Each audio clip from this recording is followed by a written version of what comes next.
Hey now, hey now, hey now. Welcome everybody. Welcome one, welcome all. Welcome back to the Uneeda podcast. We're back after a little bump in the road, but we're here and we're gonna have a good time. This is the November show, the actual November show. So good evening, good morning. Whenever you listen to this, if you're driving, be careful, put your seatbelt on, take a little trip with us. Welcome back to the Uneeda podcast. Yeah, Christian is I think you guys got both of us at a really interesting time. Uh Friday, Saturday I worked 12s both days. So I'm pretty tired. Christian's been awake for over 24 straight hours, I think. I saw on social media, that's right. Yeah, it's my own fault, but Yeah, you seem a little groggy. yeah, that's all right though, because I'll probably just say stuff I'm not supposed to say. Then we'll have to get rid of this episode too. You know? Yeah, I mean we talked about it on you talked about it on a live.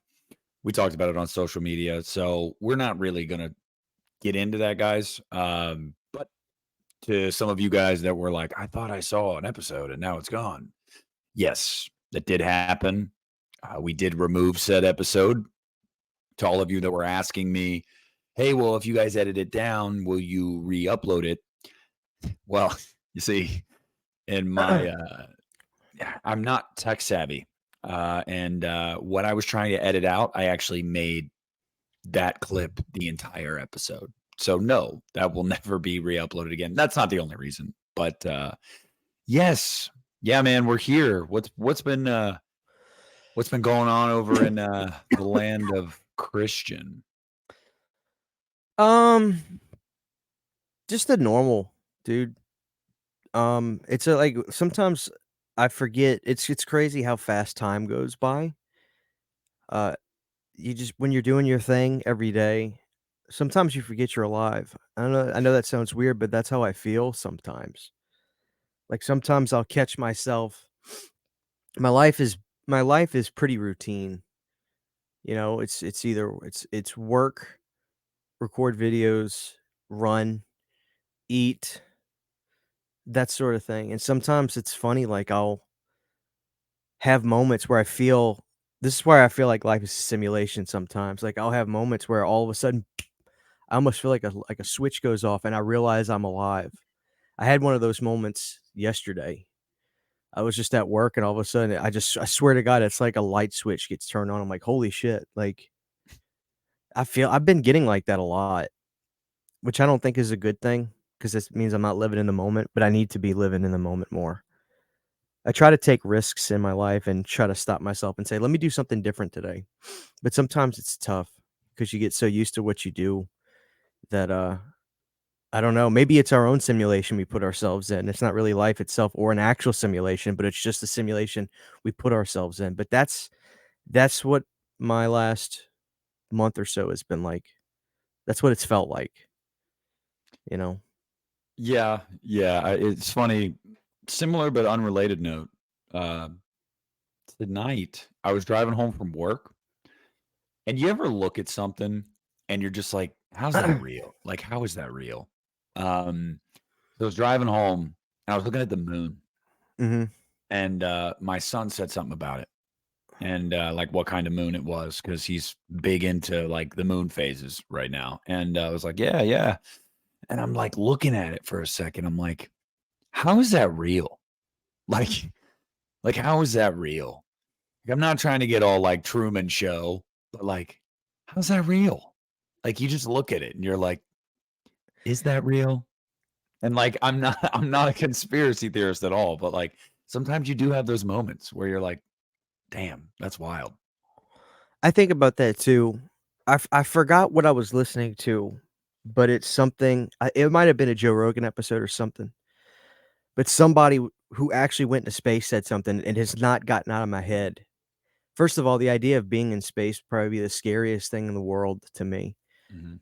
but, you know, we got a lot of crazy shit going on in the world right now, obviously, and this guy was saying, like, it's crazy when you actually leave the planet and you're in space and you see you just see Earth, and you see this unstoppable mass of space.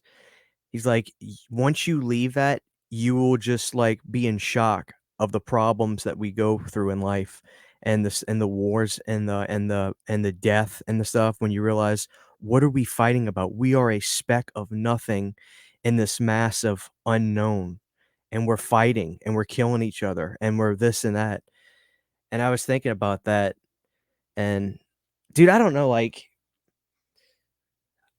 the worst part about working graveyards is thinking about death a lot. It's thinking about the realities of how much we don't know, how much is out there. Dude, it terrifies me. What Mhm. the is in space? I mean, really though, where does it end? This makes me wonder all the time about God, about it's amazing. I mean, seriously, what is this? What is all of this? Is there actual more life out there? It's like there has to be. Yeah. There has to be. Is there a parallel universe that this is exact same thing is going on, except maybe me and you are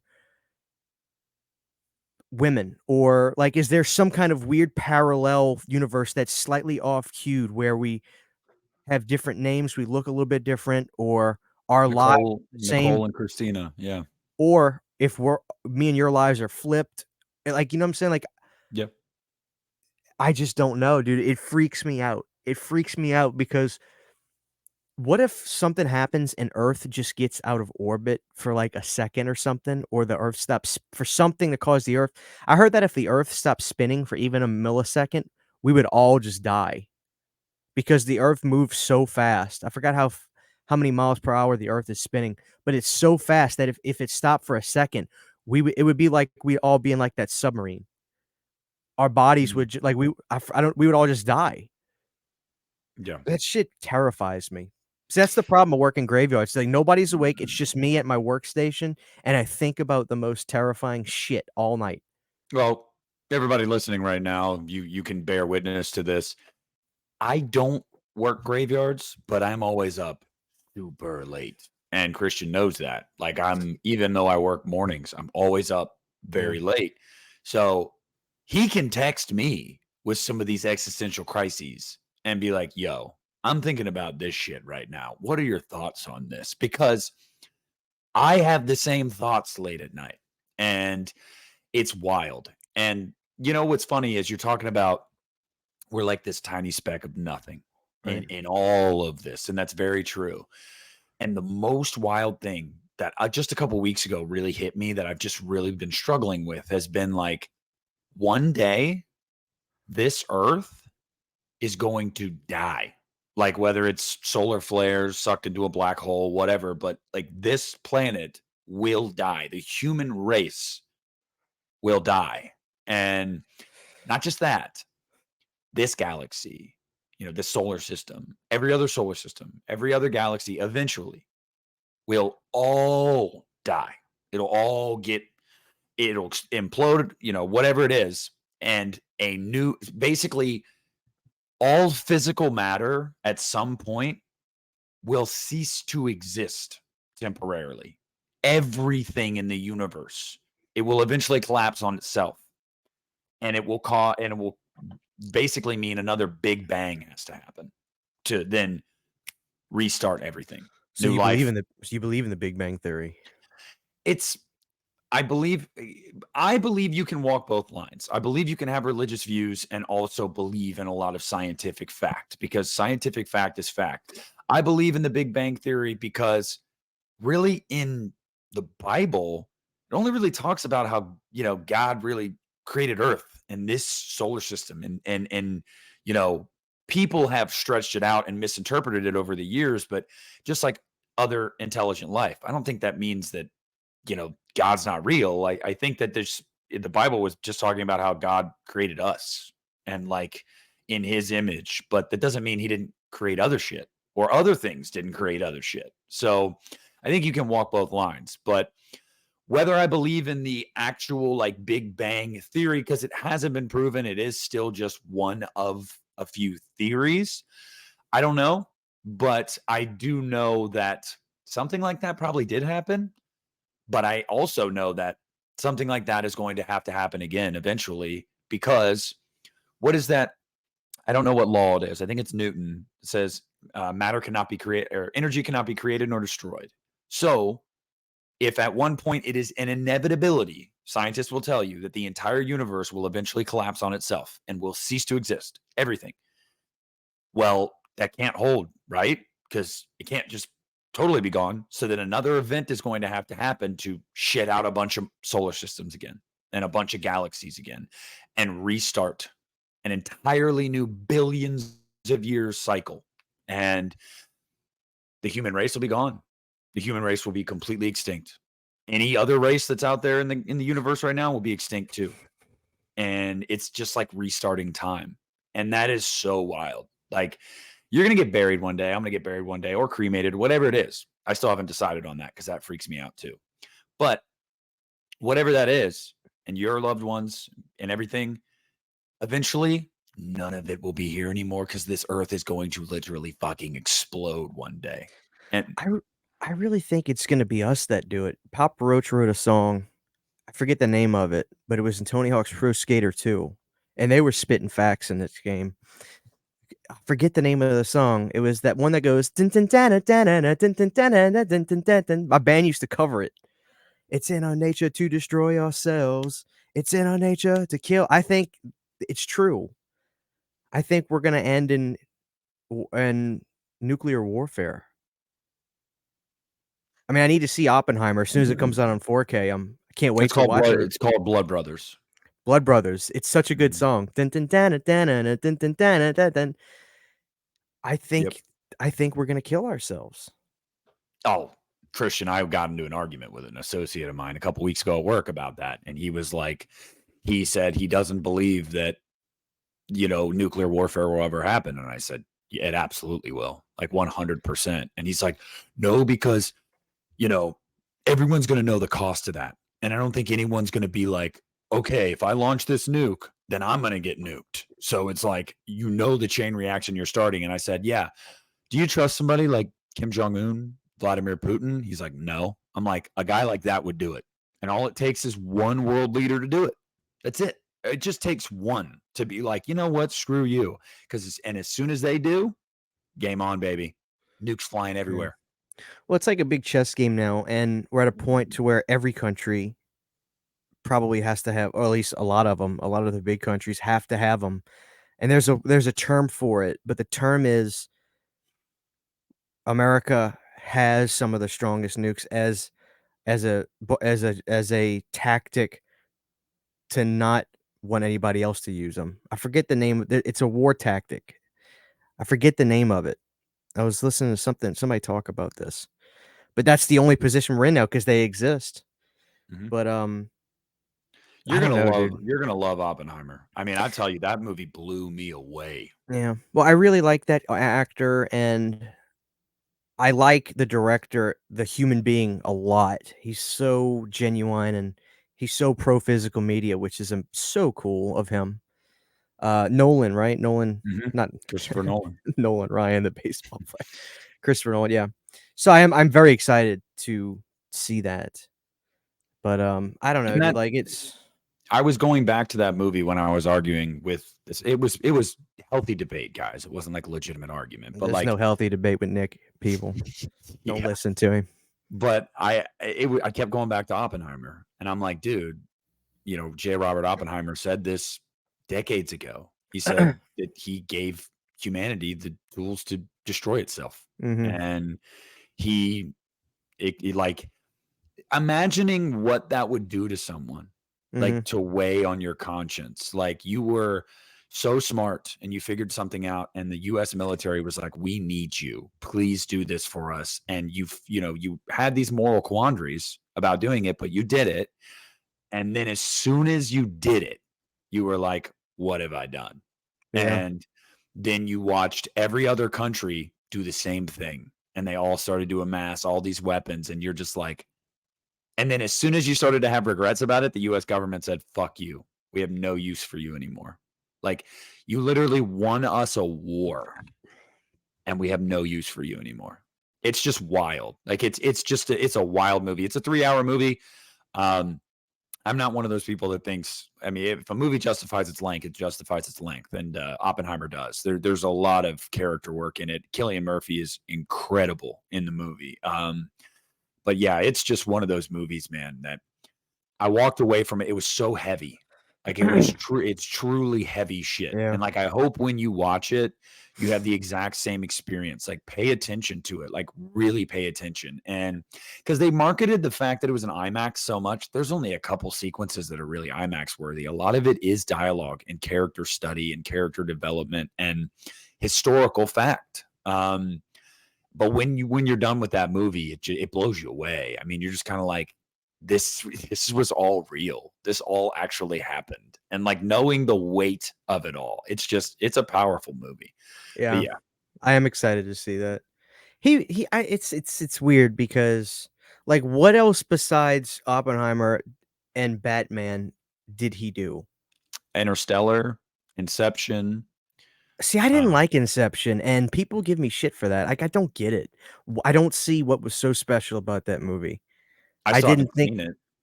it's like these I know people what have the it is, ability but to. South Park parodied it. I didn't like it. I hate his Batman movies. I'm sorry. I just don't like You don't them. like The Dark They're Knight? they're edited so piss poor. You cannot tell me what any fight scene is. It really pisses me off. It really pisses me I off. like The Dark Knight a lot. I There's really no do. fight the fight scenes, you can't make sense of any of it. Yeah, Nothing. That's not my kind of action film. Now, Jared, Leto, is that it? No, not Jared Leto, that's that what's his face? The Joker guy is incredible. There's no denying that. Oh yeah, my Heath god, he's Ledger. so good. Heath Ledger's, oh, it's incredible. But man, they're edited so bad, I can't watch them. Just can't do it. Well, good thing we got the Batman then from Matt Reeves. I Christopher like that. I like that too, but, I don't know, I should have bought it. I never bought it, but I was just thinking to myself, I was just like, "Man, it was long." It was long, and, I don't know, it's like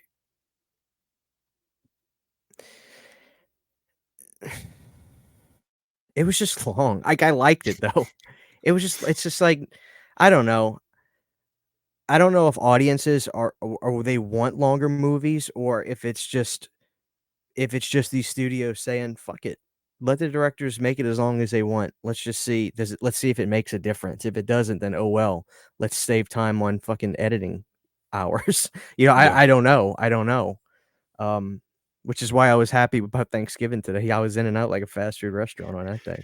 Yeah, well, I was gonna say we spent the first 20 minutes having Well, that's existential fine. We crises, take which our is time. fine. Yeah, we haven't been with you guys in a while really consistently.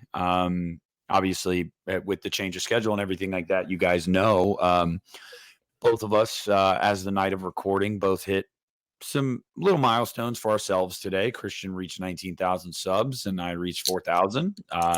Both of us, very, very happy about that, very proud of that. So, very appreciative to all of you guys Hell that yeah.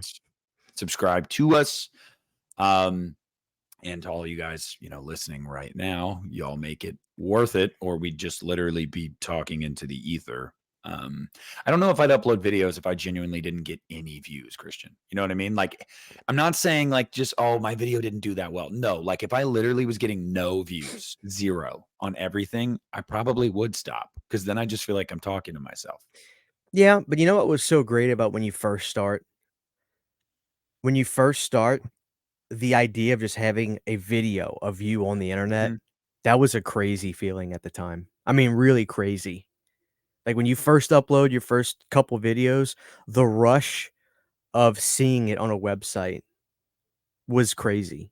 Mhm. I dare say that's still some of the best, like, for the people that just start YouTube channels, like, that's a feeling, it's so innocent of a feeling, and it kinda gets robbed as you start to build the channel because with the views come responsibilities, then Mhm. you get an audience, then you need to deliver to that audience, you gotta listen to that audience, give them what they want, and it's all a blessing, don't get me wrong. I love YouTube because of, the friends I've made and the people I've met and the pleasure and the ability to be able to provide videos for people that enjoy. But I often think back to just starting, Yeah. and I still remember how cool it is just watching a video that you made on a website. It seemed like it wasn't real Yeah, you feel because kind of before famous almost. You're like, "I'm on the yeah, internet."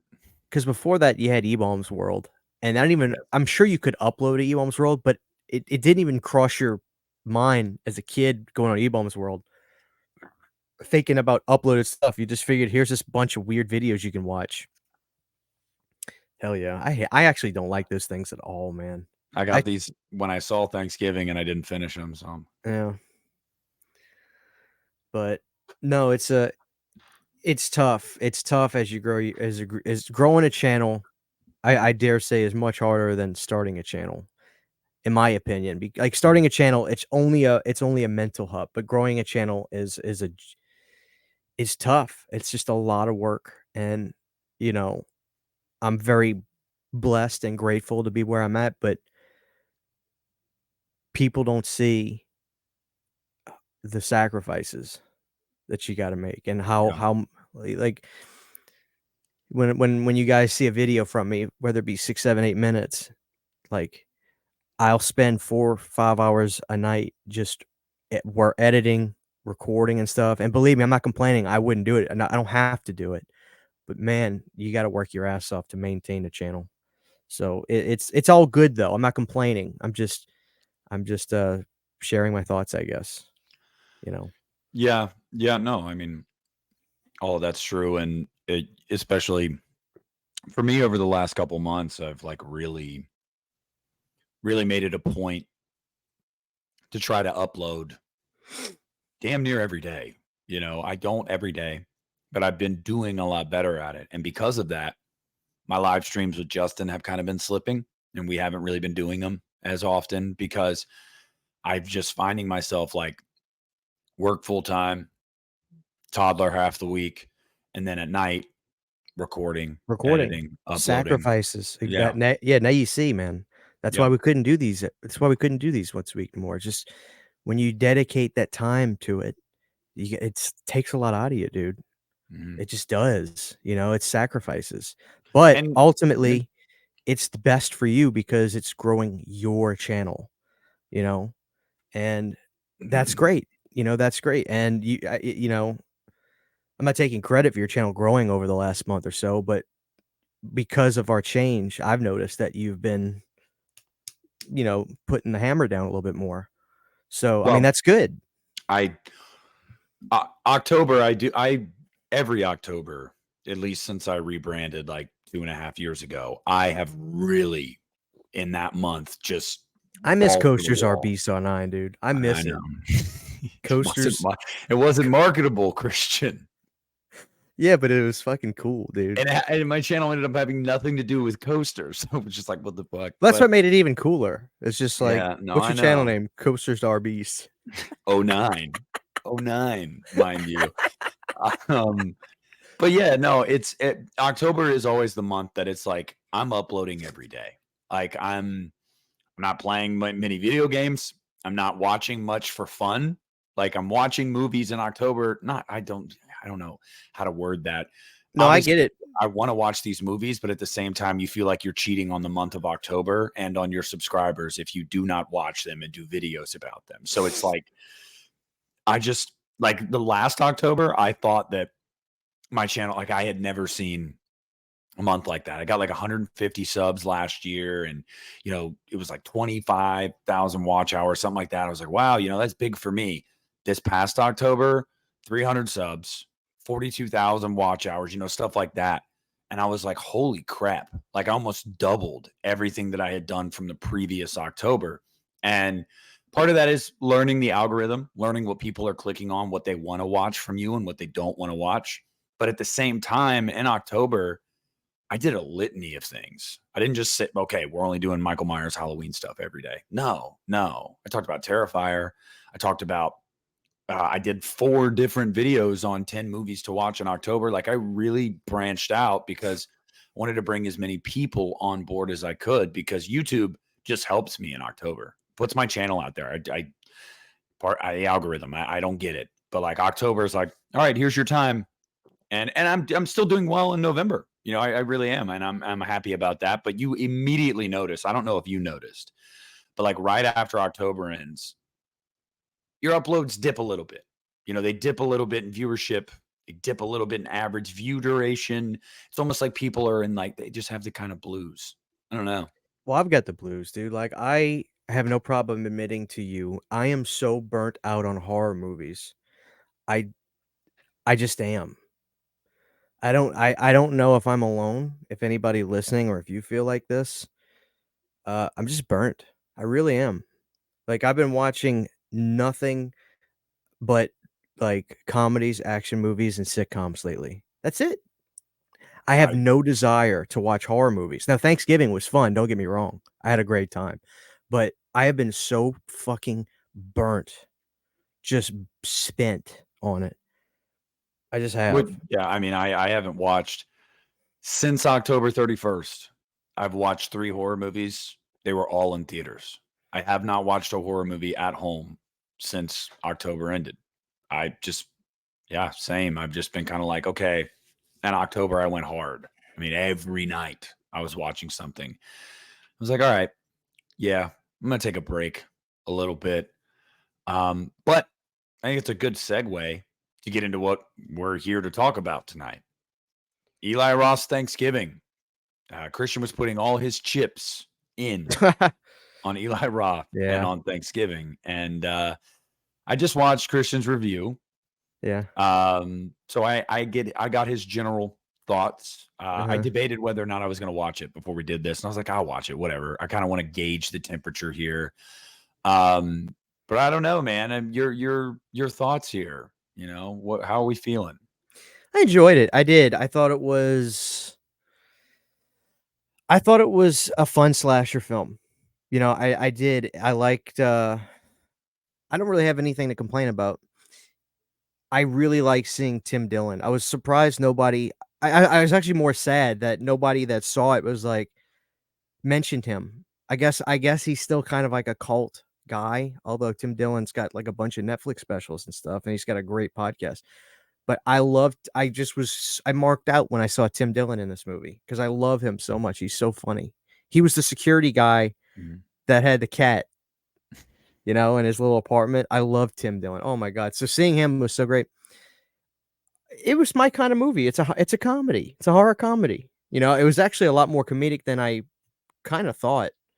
Um, but the thing that I realized when I was watching Thanksgiving, I saw people kind of saying like, "Oh, it's a Scream movie," and I don't know if it was meant as a slight or not. And I was thinking to myself, "Well, yeah, it is kind of like a Scream movie, but there's no baggage. There's no disappointment because you don't have the baggage of Stu Macher's. Is he gonna show up this time? Because that's what everybody wants." So this movie was like a Scream movie, sure, but you didn't have to worry about being let down by some sort of reveal. You were literally just guessing who it was. This time I did guess who it was because I was like, "This guy is so not obvious to me throughout the movie." I was like, "It's gotta be this guy. They're not gonna make it one of the." I guess, can we talk about the spoilers, Well, I I guess? was just about to say this is spoiler warning now, guys. So if you haven't seen Thanksgiving and you don't want to be spoiled, go watch it because we're going to get in depth about the movie. So we're going to talk about stuff. So that's your warning. And yeah, have the floor with that. I mean, Patrick Dempsey. Yeah, I mean, I liked him. I mean, I my favorite scene of the movie was what's interesting is I think that Eli could have made this more serious if he wanted to. I think the floor was there to do that, but I like what he did, like, the store, the Black Friday stuff, dude, I love that scene so much because as funny as it is and how over the top it is, sadly, that's not exaggerated. It's just No, not, which kinda made it even more funny to me because I think it was 2011 or 2012. I remember I had an iPhone 3GS, so that should tell you what kinda year it was, because I loved that phone. That's one of my favorite phones I ever had. That thing was just a tank. I couldn't break it. I could throw it, hum it. It had an OtterBox on it, but I loved that phone kinda weird to say, but my point is I just remember I had that phone, so it was probably 2012 or 11, and we went to Walmart one night. My dad wanted this damn phone, like, smartphones were really becoming, like, a thing. Yeah, the Obama phone. The Obama that's what he called it, the Obama phone, and sure enough, he convinced me at, like, 8 o'clock at night to go to Walmart on Thanksgiving Day. So, we went, and Nick, I'm telling you, I was scared. I mean, Yeah. legitimately scared. You c it was like the end of the world, and it was every man for himself, like, people were pushing you, getting out the way, trampling. They had these little stationaries throughout the aisles of Walmart. They actually cleared closed sections out of the way and had, like, these little things with wrap around it. And when people came in, they were ripping the wrap across the stuff, and it was phones, and there was this one guy, I'll never forget it. This one guy grabbed, like, 4 or 5 of these phones in these, like it was like those old toy packages. These phones came in packages. They had, like, it was like the cardboard, the little hooks, like they were like toys on a rack. It was weird. I don't know why they had these packages. The guy grabbed, like, 4 or 5 of them, and he had them like this, and he sees his friends, like, oh and he's tossing the phones to his friends. You just see these guys in the air reaching over the crowd, catching the phone. It was insane. And, of course, my dad did not get what he wanted. He eventually was like, "Let's go. We gotta go. We gotta go." He was scared too. So it was that crazy, and I'm sure there had to have been accidents with people dying. I don't know. Is Black Friday still like that? Are stores still doing the 6 o'clock Thanksgiving Day thing? 'Cause I don't pay attention Um, as much. yeah, but also a lot of stores went with the formula of they do it like the week of Thanksgiving, Or they try because to it's like alleviate it a little bit and just yeah, and then but also Cyber Monday has Cyber Monday. really it's just started to Yeah. kick Black Friday's ass. Like, people would rather stay home and order stuff online, and I totally get that, but I can tell you, I went Black Friday shopping once when I was 14 or 15 with my friend's family. Yeah.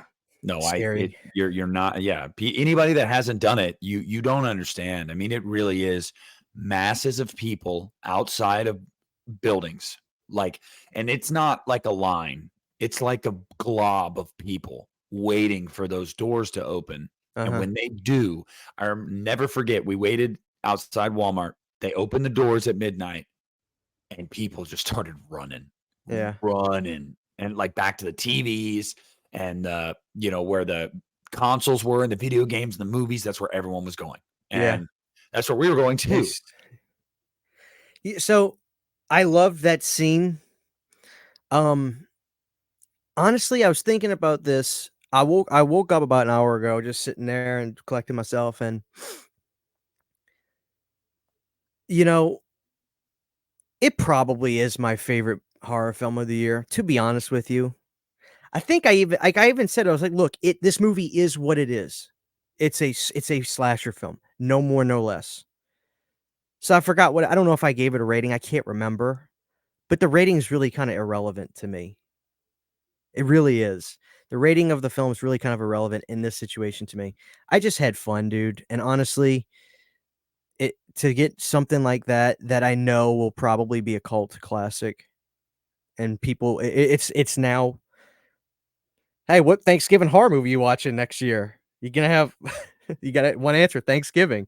Yep. So it's like it's like a line, and it's like sticking the flag in the sand kind of movie where it's like, "Hey, Thanksgiving is the new Thanksgiving horror movie," which is also kinda funny that there hasn't been a movie called that, you know? 'Cause honestly, like, I like Blood Rage, the '80s slasher film, but I'm like, I've seen it enough. I've seen it enough. I've just seen it enough. So, like, I don't really feel like watching that again. Like, I really think it's cute how a lot of people, they have their tr excuse me, they have their traditions. "Oh, it's Thanksgiving, let's watch Blood Rage.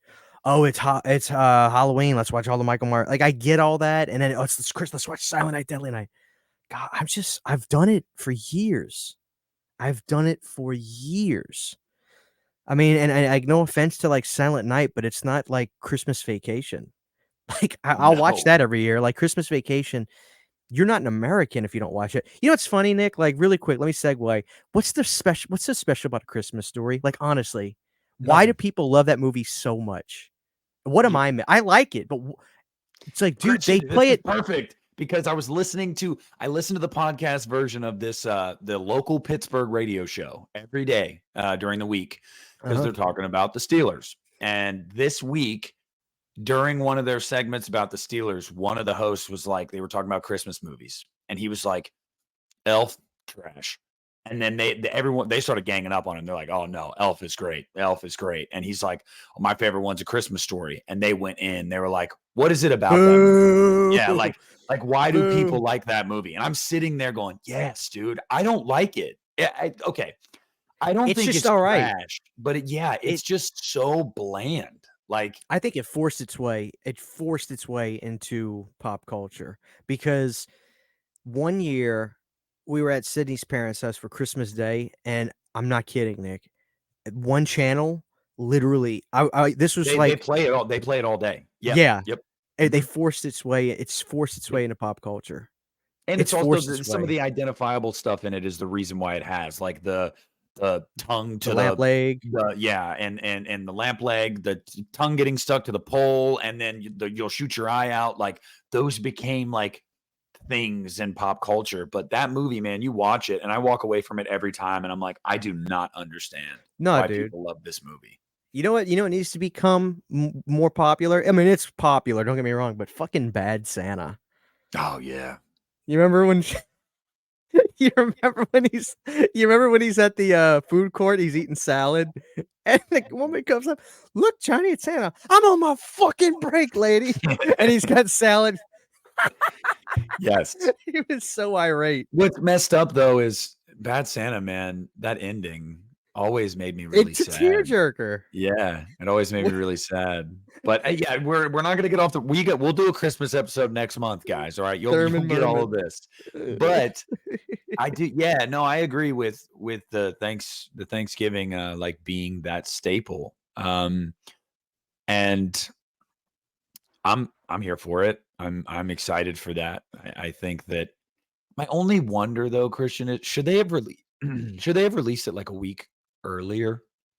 I don't know And what difference would that have made. I know the Marvels or whatever, which flopped anyway, because superhero movies are not in good shape right now. You're canceled. I mean, I'm just speaking the truth, you know it too.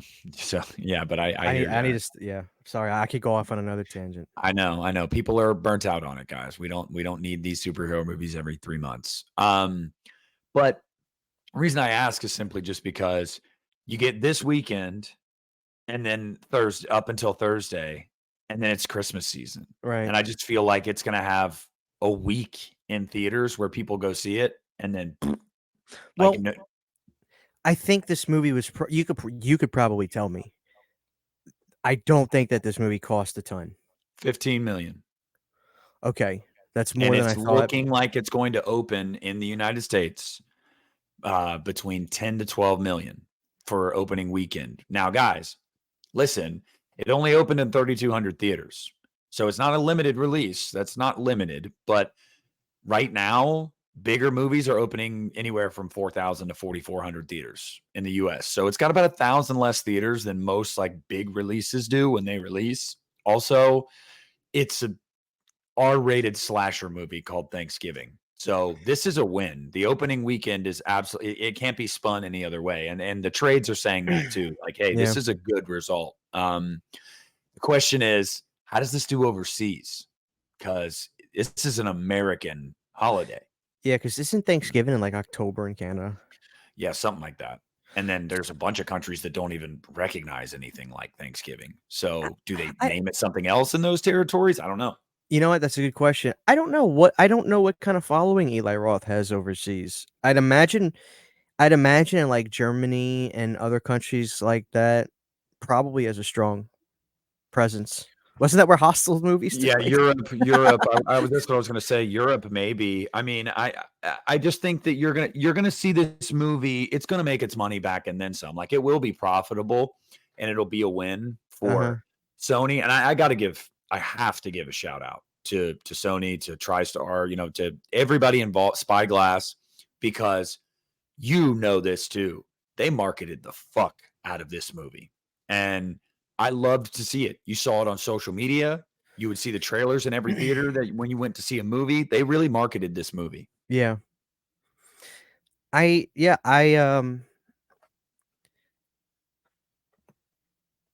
really like how over the top the gore was too. Um, like, 'cause it's funny that you put some of these slashers under a you put some of these people under a mask, and somehow they have the ability to cut straight through a neck, you know? And, that shit kills me. But there was one scene where one of the kids had, like, a Russian dad or something, which kinda threw me off all of a sudden. The dad shows up halfway through the movie, he's Russian. There was no cuts here, folks. The Russian dad it just threw me off, like, this all of us like, was he Russian? Was that what he was? Yeah, German, Russian? and her name was Yulia. Yulia. I guess that just went over my head because when her Yeah. dad shows up in the movie and he's Russian, I was like, "Huh?"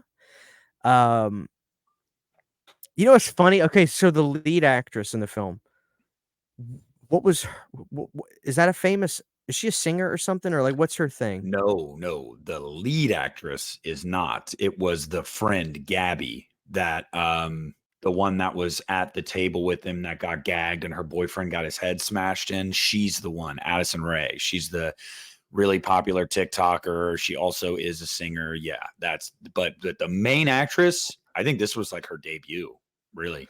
Oh, she did yeah, it's like, with movies like this, everybody has to be in perfect harmony, because if you do like, a good to me, a good horror comedy, nobody can purposely try to be funny. No. Unless it's slapstick, like Dracula Dead and Loving It, obviously, like, you know, that Mel Brooks kind of shit, like, that works. But even then, that's tough to pull off, and God only knows there's only a few Leslie Nielsens that walk this earth, where you just laugh looking at the guy.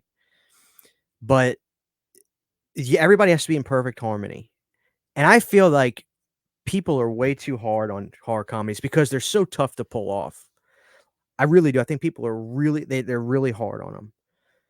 But when it's done good, it's so tasteful, and I thought Thanksgiving was done very well.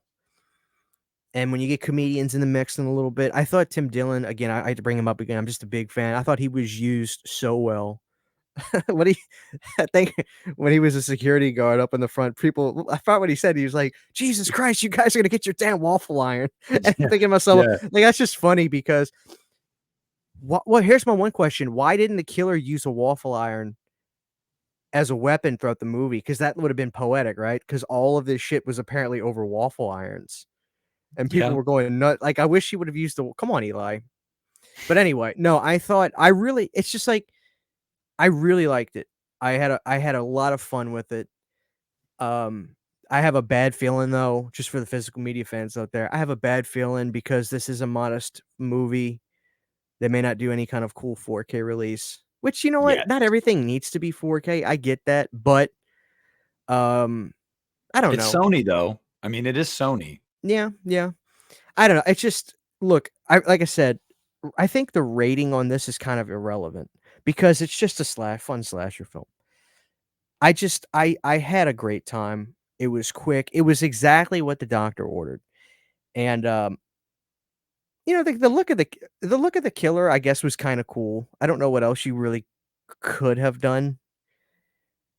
Um, but like I said, it's just funny to me, and I like it, I'm not hating, but it's funny to me that when you take these human beings and you put a mask on under them, all of a sudden, they're cutting straight through a head, clean, severing heads like nothing.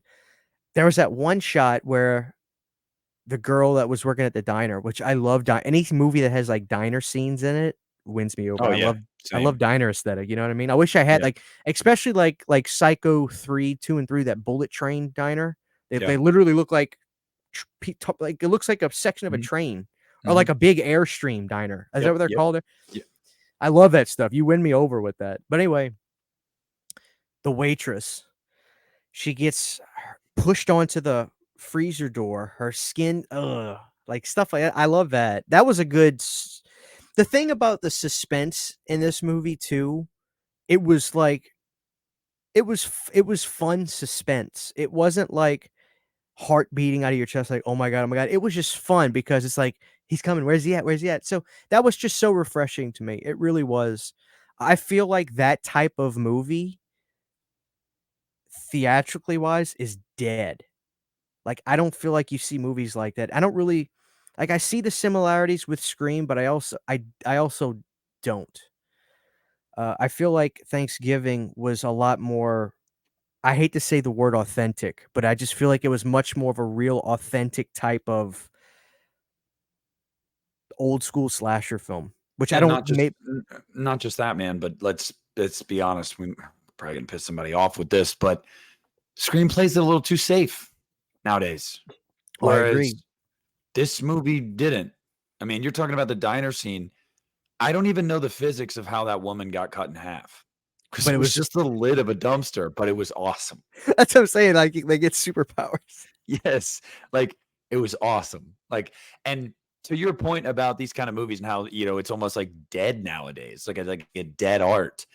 Dude, I saw this in a pretty packed theater, and people were going for it. It was man, They had a good time, yeah. I have not had a theater audience like that, and I can't tell you how long. I mean, people were having fun, people were laughing, people were going, "Oh," at stuff, and I was sitting there multiple points, and I'm just like, I love this. Like, I love this so much. Like, this is so fun. This makes it so much better, and it made it for me where there were moments where I would laugh at something, I could like laugh out loud and not feel weird because everybody else was into it. So there were a couple points where I was like, ha, like out loud, and I That's didn't. great. Yeah, it was just a great experience. And when it was over and the credits were playing, I was like typing up my tweet review of it, and I was still sitting in my chair and a couple rows in front of me, Oh, you were just tweeting in the movie theater?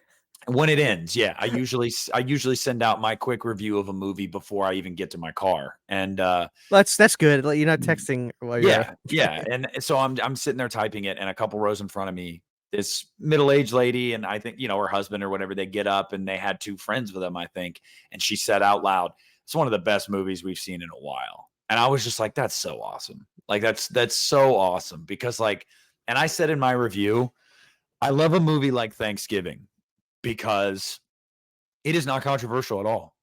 It's just not. Like, it's not gonna piss people off. You're not gonna have people in, like, 2 camps.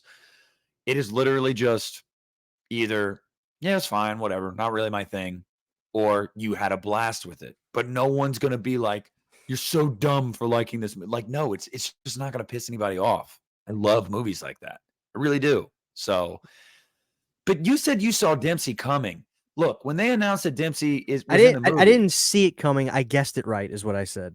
Okay, okay. Because I thought the same thing when they announced the cast like a year ago. I was like, Patrick Dempsey, he's going to be the killer. Then I'm watching the movie and I'm like, he's not the killer. I thought it was the It's one of the deputy. boyfriends. Oh, I thought it deputy. was the deputy. Yeah. I was like, and then when they did the Bobby reveal where she's like, it's Bobby, it was so anticlimactic. I was like, no, it's not. I know it's not. Wait, why? That was so unceremonious. Like, that's the end. No way. No fucking way. And my favorite part about the reveal of Patrick Dempsey being the killer was as soon as it was revealed, he went full schlock. Like, it was awesome. He immediately is like, he says, Jessica, there will be no leftovers. Yeah. Like, it was awesome. Like, I just, and there's so much about that, like, ending, that third act that's just like so over the top and like implausible. But like, I'm watching it and I'm like, this is Eli Roth though. Like, this is Eli Roth doing what he does best. This is what I wanted this movie to be. Like, you remember Cabin Fever, the fucking roundhouse kick pancakes? Like, every that's Eli Roth, dude. Like, that's just who he is. I mean, yeah, it was just him firing on all cylinders, and I loved it for that. Yeah, and he's got a lot of power now. He's like a he was big producer and everything, but I hope to see him. It's funny because, like, when I go to my grandma's house, she still has, like, cable and stuff, and she'll be flipping through sci-fi and stuff, and it'll be like, "Coming up next, Eli Roth's Haunted Graveyard Tour." Like, I'm like, "What?" Like, his name's on so much shit. But, like, for him, like, he's one of the last people that has the ability to make that kind of film, I feel, and get it pushed to theaters. I mean, looking back, the last time I enjoyed a movie to where I really had 2000s nostalgia feels was, that James Wan movie. Malignant. Fuck, man, I love that movie so much. Mhm. God damn. It's great. Like, I felt like I just pulled out a I just got home from Blockbuster and turned that on. And, that may not be something, younger audiences can relate to. You know, I can see younger people that may not be fair.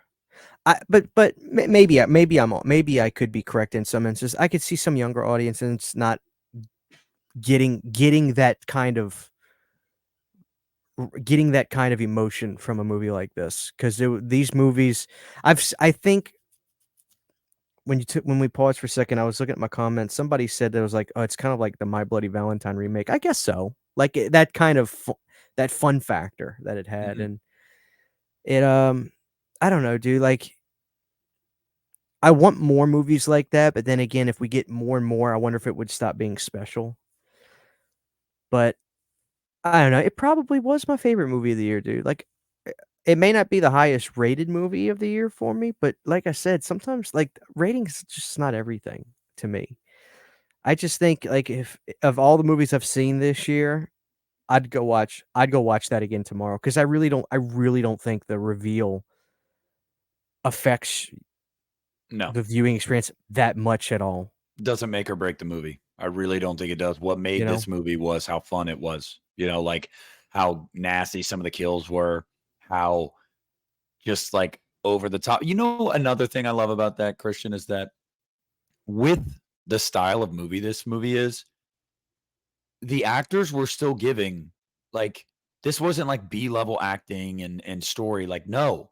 It was B movie like, in the sense of, like, it was cheese, it was schlock, it was over the top and the kills and whatnot, but, like, it was still very lived in, very real. Like, it felt very real, and it takes a good director, I think, to walk that tightrope of not having the entire thing seem just, "Okay, this is just corny."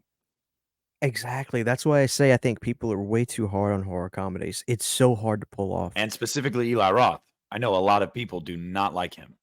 What's up with that? Like, I is it because he's so in everybody's faces with he pr his name is on a ton of stuff Eli Roth presents. I think you see that more than anything Mm, nowadays. Like, I'm trying to understand what it is because I love Cabin Fever. yes. I love Hostel. Yep. I like Hostel 2, and I even like Hostel 3 a little bit. I know Yeah, Hostel 3 is kind of like a shit he stain to directed people, but 2, but did he direct 2 as well?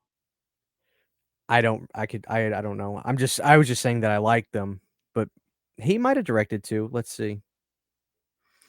I think he did. Uh, yeah, he did. Yeah. So he yeah, I agree.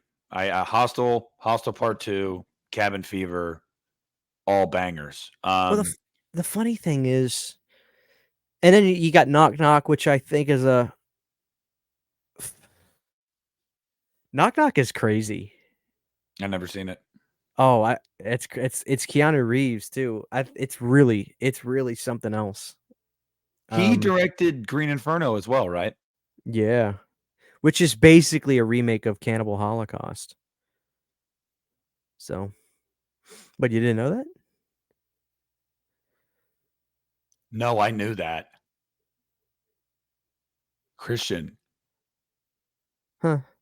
I shared Addison Rae's photo, the actress from Thanksgiving, and she liked and viewed my story.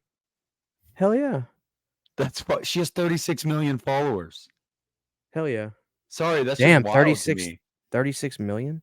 Yeah, she's the 4th most popular TikToker like ever, which is I guess that's where she amassed her following was TikTok. Um, that's that's wild. That's so wild. Like I didn't even know who this girl was a couple days ago. And then I see her in the movie, and I like her in the movie. Obviously, she's very pretty, and I was listening to her music, and I was like, "Oh, this shit kind of slaps." Like, I was like, "I want to follow her on social media," and she posted like, "Oh, Thanksgiving is out," and it was like a couple of slide photos, and I just shared one of the photos to my story, and I got on Instagram, and I was like, "No fucking shit." It's probably not her. When you have 36 million followers, you probably have people that run Probably so. your social media. But She's that's from really cool. Lafayette, that's cool. That's really cool. Um, but Yeah. yeah, Green no, I knew that about Green Inferno, sorry, that's why I was that's what I was looking at, when my jaw kinda dropped a little bit there. Um, I like Green Inferno. My issue with Green Inferno is I think it is the only. I don't even say it's an issue, but it's like one of the only Hostel a lot of the time, especially Hostel Part 2, but it's not what Roth normally does. The gore is ultra realistic and super uncomfortable, and that's not really Eli's wheelhouse. Green Inferno is one of those movies. I've seen it twice. I may watch it again in my life. I own it, and it's a good movie, but it's really fucked up and like realistic.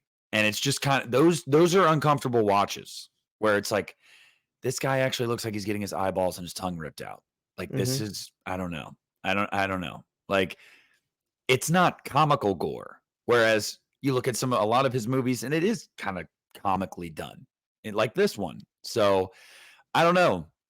But I guess that's just me because when I'm sitting here watching Thanksgiving in the theater, there were people going, "Oh," at stuff, and I'm like, "What? That was fun." Like Yeah.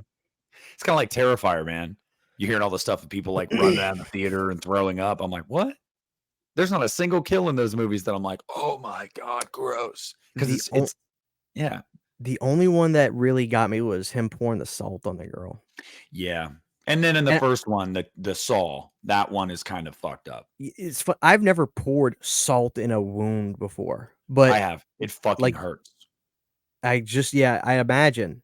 So, the fact that I haven't even felt that pain before, but it's something that's so ingrained because you just Mhm. hear it all the time, it made me say to myself, "Oh god, that's gotta be painful." So oh, no, like, Green Inferno, yeah, it is very serious. That's him paying tribute to Cannibal Holocaust, 1000%. That's what that movie is. Um, I love Green Inferno. I think it's a It's a great movie. pretty respectful, uh, modernization of Cannibal Holocaust. Now, Cannibal Holocaust still will fuck you up way worse, but, Inferno, I think, is good. I don't know what my favorite Eli Roth movie is. Probably Cabin Fever. Dude, I'm gonna tell you right now, nostalgia-wise, Cabin Fever, uh, that movie fucked me up, made me not wanna drink tap water, um, made me even more afraid of razors. Mhm. I don't even shave my legs. Um, but I think this is his most fun movie. Absolutely. I think this is gonna be the movie that is like that comfort watch for people. It's because like the Hostel movies, yeah, there's a good 30 minutes at the beginning there where it's like drinking and drugs and sex, and you're like, "Oh, this is fun." And then it gets really uncomfortable, like really uncomfortable. Whereas like this movie, man, it's just fun. Like I think it's his most fun. Alright, here's movies he's directed: Cabin Fever, Hostel, Hostel 2. I'm not gonna count the Grindhouse Thanksgiving trailer. Green Inferno, Knock Knock, Death Wish, The House with a Clock in Its Walls, Finn, and then he's doing something called Borderlands. Yeah, the video game adaptation. I'd probably stick with Cabin Fever. I just watched his Death Wish remake, like, right around the pandemic, 'cause Pizzle really turned me into a Charlie Bronson fan, so I really fell in love with, like, all the Death Wish movies. But I remember watching the remake and I was like, "Oh, I don't know. Bruce Willis as I forget the I forget the character's name in Death Wish, but, I actually liked it. Knock Knock is good. Knock Knock is really, do you know what it's about? No. So, Keanu Reeves is a family man. I forgot what his job is. He's like he may be a writer or a producer, like a music producer or something. He lives in a nice house, and his wife and kid leave to go spend time with family. Mhm. And these 2 broads show up to his house, and they're like 20, 21-year-old girls. Yes. Yes. Yes. I haven't seen it. Yes, but I know yes, I know this movie, but I have not seen it. No. I've seen Yeah. the trailer and I've heard people talk about it. Yes, I know exactly what you're talking about. Go watch it. It's really not a horror film, so I was gonna say, if you're like me and you're fucking burnt out on horror movies, it's not a horror film. It Mhm. is a extremely dark comedy, really dark. Um, it's good. I think it's really good. People laugh at it and think it's, like, the stupidest thing ever, but I think it is great. Um, so I liked it a lot. I really did. But Thanksgiving is definitely up there. It could be number 2 or 3. I don't know, it just depends on what mood you're in too. Like, cause you gotta remember, dude, like, that hardcore gore shit was so popular, Oh and, yeah. for Eli to go in there with Hostel and really, like, it's not as iconic as Saw, but I mean, it's up there. It would have been So, too had there been more movies. I really do think it would have. probably so, Yeah. probably so. But, yeah, it's up there. I really enjoyed it. It was it was the right type of movie. It was in and out, and it was just fun. And I don't think a lot of shit is fun anymore. So, it probably like, I'm trying to think about it. Okay, let me go through the year. It's right there with Scream 6 for me. I Yeah, don't know which one I would choose. let me go through the year. I'm trying to think of everything I've seen so far. I saw Renfield, I saw Scream 6, Demeter. Evil Dead.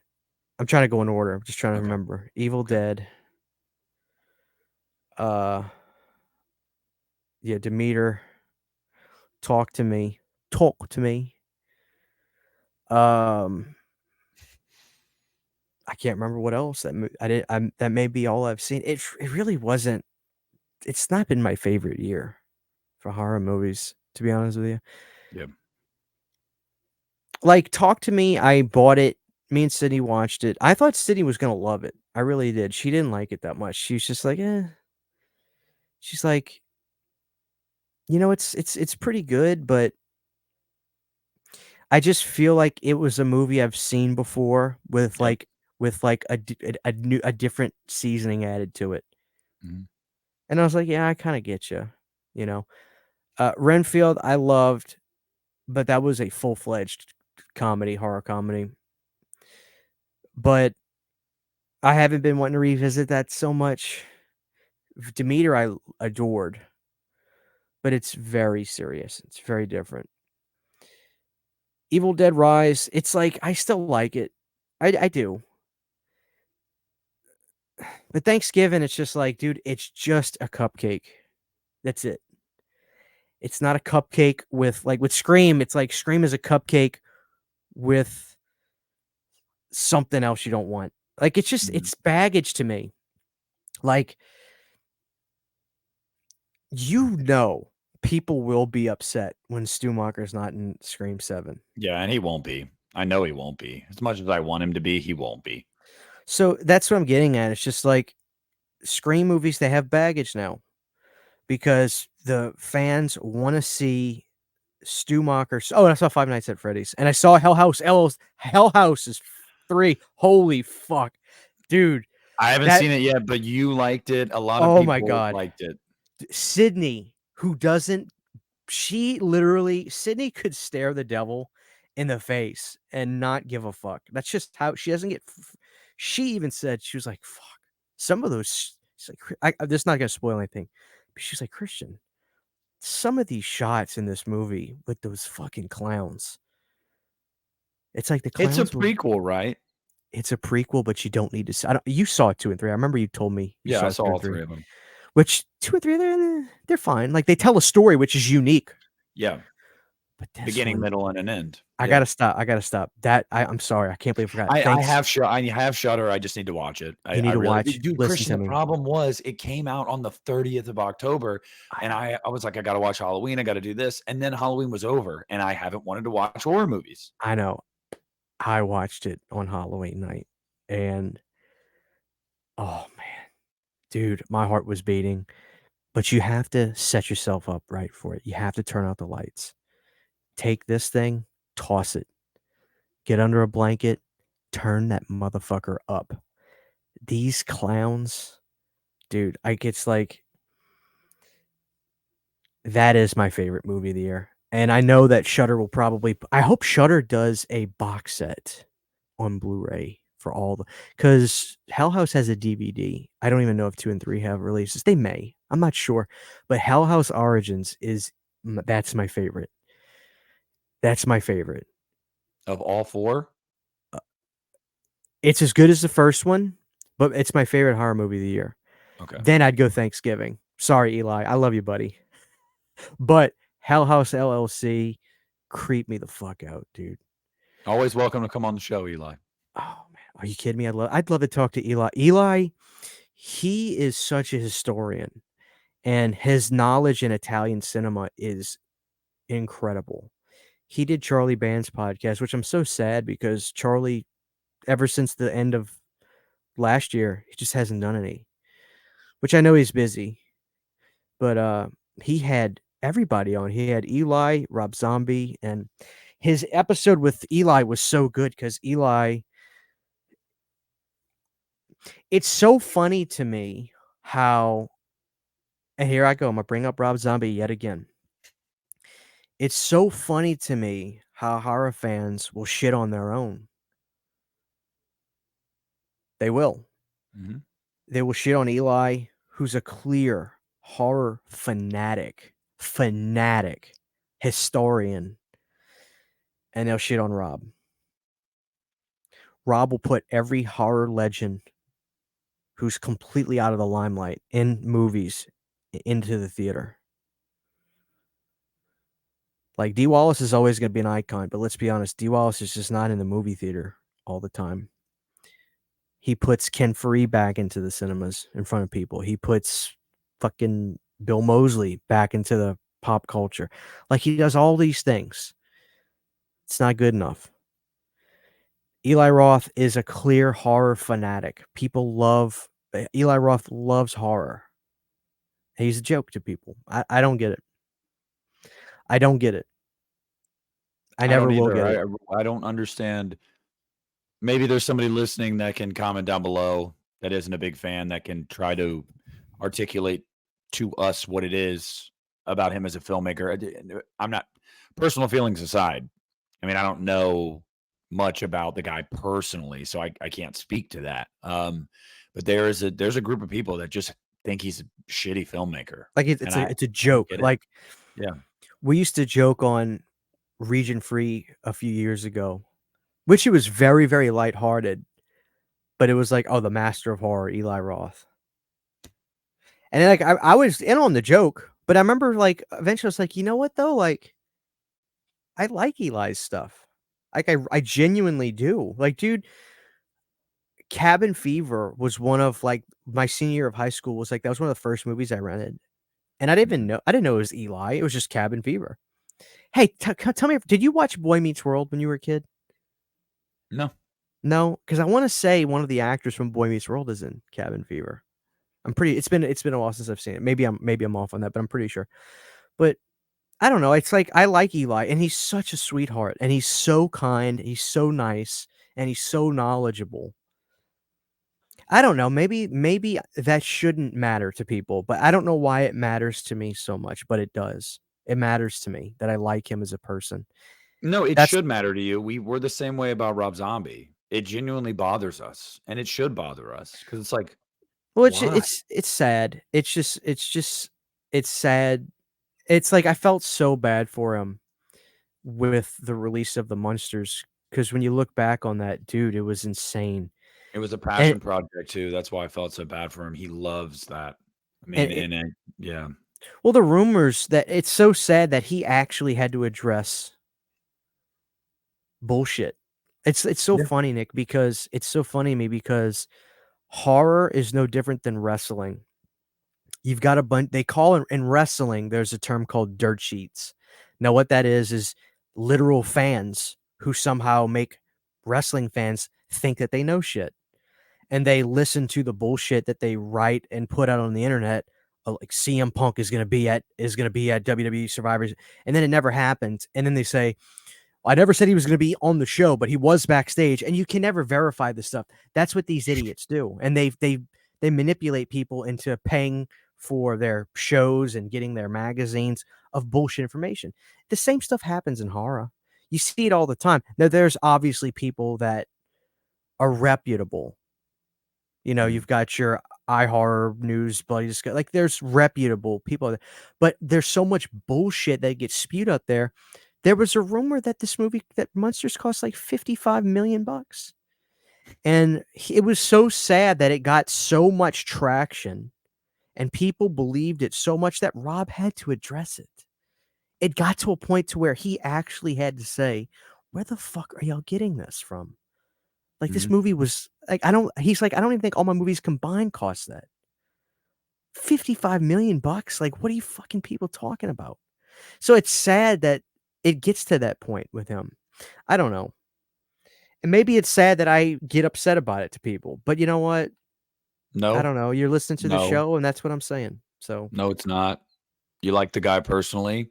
He's never done anything wrong to you. You like his movies. You feel like he's unfairly shit on. And not even just that. These people can't just keep it about the movies either. That's the thing that's disheartening. That it's like you can't just go, "Man, I didn't care for the movie."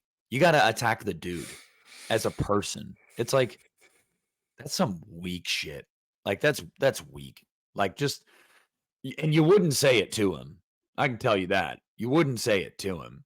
And you watch interviews with Rob, just a down to earth, knowledgeable guy, nice he's my spirit guy. animal. Every person that has ever worked with him will say, "I loved working That's for the him." funny thing too. Legends in the business. Mhm. Legends, and especially in the horror business. Legends will say, "Oh, he's one of my favorites." Yeah. Fucking Michael McDowell. Malcolm, excuse me. Malcolm Mhm. McDowell. I loved him. Bill Moseley. You know, that kills me. Mhm. But I feel the same way about Eli Roth. Like, it's like, I don't think his movies are the same as Rob's, obviously. You can very much tell an Eli Roth film from a Rob Zombie movie, but the fact is you can tell an Eli Roth movie when you see it. You can tell a Rob Mhm. Zombie movie when you see it. I feel like nowadays, unless Nick tells me who directed one of these fucking Conjuring films, I wouldn't know a difference. Ah, You see what I mean? yeah, I only know because I do like that series a lot, but I gotta tell you, man, That's it's not a slight to those movies. My point is the no, I mean, but individuality is lost. if it's not Juan, because Juan's one of those directors, you know a James Wan movie when you're watching a James Wan movie. I mean, you do. You know Mike Flanagan when you're watching Mike Flanagan. It's people like that. And so yeah. Yeah, I mean, I'm glad that we're both on the same side of the fence here with this movie, and I'm glad to see that the internet is not at all mad about this movie. And I'm glad to see that it's going to do well for what it is. And um, It'll do well in physical media, I'm sure. I oh really yeah, think so. well, it'll make some money in theaters too. So it's a win for Sony. The question is, do we actually get a sequel? Because I don't think you can leave that ending the way it is without doing that. Um, and obviously it's not supernatural, it was a person, but he's still out there. I'd love it. I'd love to get a sequel next Thanksgiving. And I saw some comments on my review that were like, I can see the sequel now, like Thanksgiving, second helping and stuff like that, like title names. I'm like, dude, I mean, you really could do, or like back for seconds and stuff like that. Like there's a lot, and it's just perfect for Eli Roth too. Like, so he did Hostel Part 2. I know he doesn't do at least direct sequels. If a movie of his gets a sequel, he's usually credited as a producer or whatever, but he's Mhm. not. He's not the director. I'd love to see a sequel. I don't think this has viability to turn into a long-running franchise, and I don't think it should personally. But I could see like 2 or 3 movies out of it, and I think that'd be really cool. And I'd love because if we get a sequel, we get another movie to watch around Thanksgiving, and we don't have enough of those. So, yeah, I'd love to see a sequel personally. And anytime you get Patrick Dempsey back in a horror movie, I'm game. Like I'm Yeah, he's game. fun. He's fun to watch. Mhm. And I he's rumored to be, I mean, obviously it's rumors, guys, but I know that Spyglass wants him for Scream 7. They do want him to come back as like Sydney's husband from because he was the cop in Scream 3 that she ended up marrying. So I know they want him to come back, whether he would or not. I mean, he just did Thanksgiving, so I'm sure he probably would. That was Spyglass as well. They're also doing Scream, so I could totally see it happening. And I know they want him to come back. That'd be great. That'd be great. Give me more Patrick Dempsey in horror movies because the guy he can be a serious actor. He can also ham it the fuck up, yeah, and I love that. And I loved his Boston accent. I did Every too. because it wasn't genuine because he doesn't have that accent. So like it would be every few words he'd throw that accent in there. And I was Yeah. like, this is great. I love this. I could foresee them doing another one, and it will definitely be a Eli Roth presents Mhm. kinda thing. But I've that's cool. Really, that's fine, you know, because you never know. The sequel there's always that chance that the sequel could, raise the stakes a little bit or Mhm. yeah, why not? Like, some days I have a stick up my ass about stuff like that, like, "No, leave It Follows alone." And then a day later, They Follow gets announced, and just like, "Fuck." Yeah, not just that, but it gets announced and it's like, oh, same writer, same director, same It's lead actress. All right, I'm in. it's funny because it's like I act like I act like I wanna be sometimes Mr. Artistic Integrity, but then when I do a video that people like, I'll do 30 of 'em. Mhm. So, it's Yeah. like, "You know what, Christian? How about you get your foot out of your fucking mouth Mhm. and, just go see the movie?" Yeah. So Yeah. that's how I gotta remind myself, "Buddy, look in the mirror sometimes." I gave this movie 4.5, and you made a good point. You can't say this movie's like a five-star movie because like y I'm that's like speaking for that's a myself. I know, You rate it what you wanna rate it. but you're not wrong. But I rated it 4.5 because I knew what kind of movie it wanted to be, Mhm, and it did exactly what it needed to do. mhm. Um, and I only had one complaint with the entire movie, and I mentioned it in my review, and it was the very ending. I thought it was corny. Um, Remind me, it was like she had he's a like dream it's like a and it dream, he's like on fire, pulls her into the closet, and like if the movie ends right there, it's not as bad. But then she wakes up and oh, it's a dream, and then the movie's over, like all of a sudden. I was like, that's kind of corny. Like I don't know, but again, this was very much in the vein of the late '80s, early '90s slasher movies. So like that kind of ending, yeah, you saw that a lot. And I specifically mentioned, I name dropped a Nightmare on Elm Street in my review. I was like, it felt like in a Nightmare on Elm Street ending. You know, it did. But I just don't think it fit. Um, why not because if he's missing, why not, like, foreshadow a year forward, and yes, it's yes, Thanksgiving again, and they put the knife on the table to get ready to carve the turkey, and they leave the kitchen the living room for a second, they go back, and then the knife's gone. Like, "Where's the knife?" Boom, yeah. you know? He's Or back. I mean, you could even do something as simple as like she wakes up from the dream, realizes it's a dream, goes downstairs, whatever. There's a knock at the door, doorbell rings, whatever it is. Or she just goes outside to check the mail, whatever reason it would be that she would open the door, and her her little name thing from her place setter that was at the table is on her doorstep. Like essentially say like, little Jessica where her spot was at the table. Mhm. Like he just left it there for her, and that's how the movie ends to basically be like, "Oh, I'm still out here. Like, don't worry. We're gonna have our Thanksgiving feast. Don't worry." I may be injecting this into the movie myself at this point, but, like, the ending now and it may just because of this conversation, the ending now feels like this is what was written down on the paper, and then there was probably 3 weeks of everybody pitching an ending, and then eventually it said, "Fuck it, let's just do what we wrote." 'Cause, like, Yeah, I feel like there could be all these different kinds of endings, but at the end of the day, Eli was probably like he probably heard ideas, like some of them, and then debates would happen, and then it was just it felt like, "Ah, fuck it, let's just do what we wrote. yeah. Let's just do what It we wrote." just That's it felt very uninspired. It really did. It really did feel like something that was just like from page to screen. Like there was no deviation. Like, oh, this is what we had, so let's just fucking do it. yeah. Like, But which is fine. you remember what my saying is? It's like, who gives a fuck about the ending if you enjoyed most of it? Like, Yeah, yeah, and that's it's why I really didn't. true though, am I right? Yeah, Like, no, does an yeah, that's ending ruin a movie? It's just no, like no, and that's why I came away and I was like, 4.5. Minor gripe aside, yeah, I had a blast with it. I mean, I really did. can you think of a movie where you literally hated the ending to where it's made you say, "Fuck this movie." I'm not trying to challenge you. I'm Like the very genuinely ending or like the like the 3rd very act? ending. No, like the very ending. Like Vanilla Sky, for instance, or, um, because then, like, doesn't he, like, fucking wake up in Vanilla Yeah, Sky yeah. um, like, I wonder because I say that, and I genuinely feel that way, but I do wonder if there's ever a movie where the very ending of a movie made me say, "What the fuck?" I don't know. I don't know if the very ending ever. I really don't.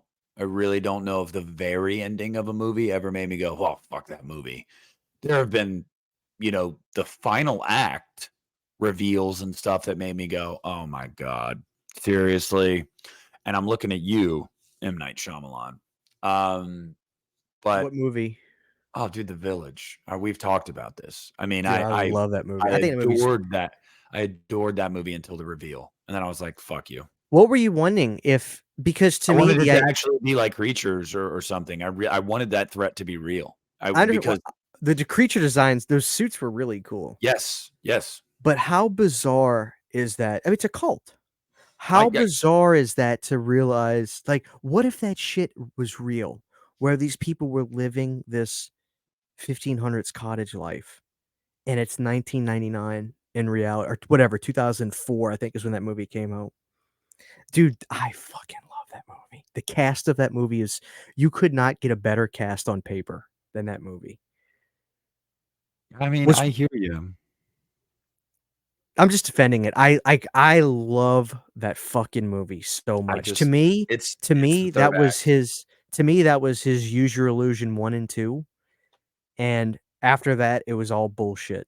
It was Chinese democracies all over again, and if you don't know what I'm talking about, I'm talking about Guns N' Roses records. Yeah, I know. It's just Chinese democracy shit after it. I hate That album everything he's sucks. done. I don't hate everything he's done after that. I don't know. I think everybody has their time. And I think Shyamalan was 99 through '04, Yeah, in my Christian is opinion. out on Shyamalan now. After But I all like the him. knock at the cabin, Dude, he's out. he still got one in him, but he has to take his playbook, Nick. He has to take his rule book. He needs to throw it out of the window. He needs to throw it out of the window. And he needs the M. Night Shyamalan and M. Night Shyamalan movie. Yes, everyone's expecting the twist. What if there is no twist? Dude, like old, it just it's not good enough. That's my thing about M. Night. His movies aren't bad, but it's like it's not good enough. Like take one of your favorite bands and you get the new record and you understand when you age, sometimes you lose that fire, sometimes you lose that whatever, but you have to be honest with yourself and say, I'm a ride or die fan for blank band, but in my heart, I know this shit is not good enough. It happens to everybody. Everybody's got a band that's like that. That's M. Night for me right now. His shit is not good Yeah. enough. I like The Village because it was creepy above the twist was the twist. I do agree he needs to twist his own twists, Mhm. but that movie was legitimately creepy. But other than that, man, his shit is just not good enough for me. And it sucks because, like, dude, Oh, he's he part of my youth. Like, it's so crazy to me how good of a movie Signs is compared to some of and it really pisses me off that Signs is looked at as a joke by people nowadays, especially that alien scene. And I keep saying, "You don't fucking get it. You have no idea what it was like as a kid." Why? Because the alien's not scary. I mean, it is. Joaquin's reaction is so genuine where he backs into the fucking clothes and he puts his hand over his mouth. That scared me so bad. And people that lived it, they know. But it really fucking salts my onions that that movie is looked at as a joke by people. It Mhm. really pisses me off. Yeah, I mean, I just I don't know. I mean, to your point, I agree with everything you said, and to your point, you're like it's like a band, a band you love puts out a record, and you're like, I'm ride or die, but this shit's just not good enough. That's how I feel about Avenged Sevenfold's most recent album. It's just not good enough. Um, so yeah, I mean, dude, even Metallica's latest album, I really liked Hardwired. 72 Seasons was just at best okay. Um, that sucks. Um, I If don't you're a know. real fan, you'll be honest about it too. You're not just gonna like say, you have to. Like, I'm a Shyamalan fan, but that doesn't mean I have to say all his stuff is good. It's like, yeah, you Mm, should wanna if you're a fan of somebody, you know what they're capable of, you do wanna expect more because you know what they can do. That's just it bums me out, dude. yeah, Knock at the Cabin was just like, "Man, we've gotta go back to the drawing board." I yeah. hated that movie. I thought it was terrible for I still haven't Shyamalan. seen it. I just Probably after because of me. you well, yeah, I was gonna say after a couple of my friends were like, "Yeah, no," I was like, "I can't put myself through another Shyamalan movie like that. I can't do it. If I know it's probably gonna be bad, I've seen bad Shyamalan. I don't wanna watch bad Shyamalan. I Dude, really don't." I love Batista so much. I grew up watching him wrestle. So, like, I'm so ride or die for him too, and I was so excited. And it's not like he's bad, and I don't wanna get into it. I don't wanna get into it. I don't wanna get into Well, it. It's just I I don't know. so one other thing to touch on, I did Terrifier also 3 see It's a or Wonderful Knife. yeah, Christian said it wasn't playing near him. I know couldn't get to it. some of you guys saw it too. It very limited release. I think it was only out in like 800 theaters or something. Um, I had a really fun time with it. It's nowhere. It's not on par with Thanksgiving. No. Um, and I'm sure you've seen It's a Wonderful Life, right? Like the old movie? Yeah. Yeah, yeah, Sydney forces me to watch it. Yeah. So it is literally a twist on that of getting your wish and then seeing what life would be like had this event been different, and then trying to find your way back, right your wrong to or learn your lesson to get Mhm. back to your life, but in the vein of a whodunit slasher movie. But it's not really all that much of a whodunit, because they tell you who did it in like the first 15 minutes of the movie. So Really? yeah, you know who the killer is. Now they do add a wrinkle in the second part of the movie where it's like, oh shit, that's interesting. But you know who did it. You know who's responsible for it. Because the opening of the movie, well, I mean, this isn't spoilers. This is the plot of the movie. It is like a massacre that happens. The killer gets stopped. The killer's identity is revealed, and Right.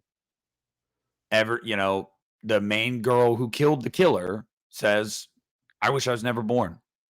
And then it goes back, or it shows her an alternate reality now that she's living in, of where she wasn't born, so she wasn't there to stop the killer. So the killer kept killing. And this is what the town looks like now that the killer was never stopped.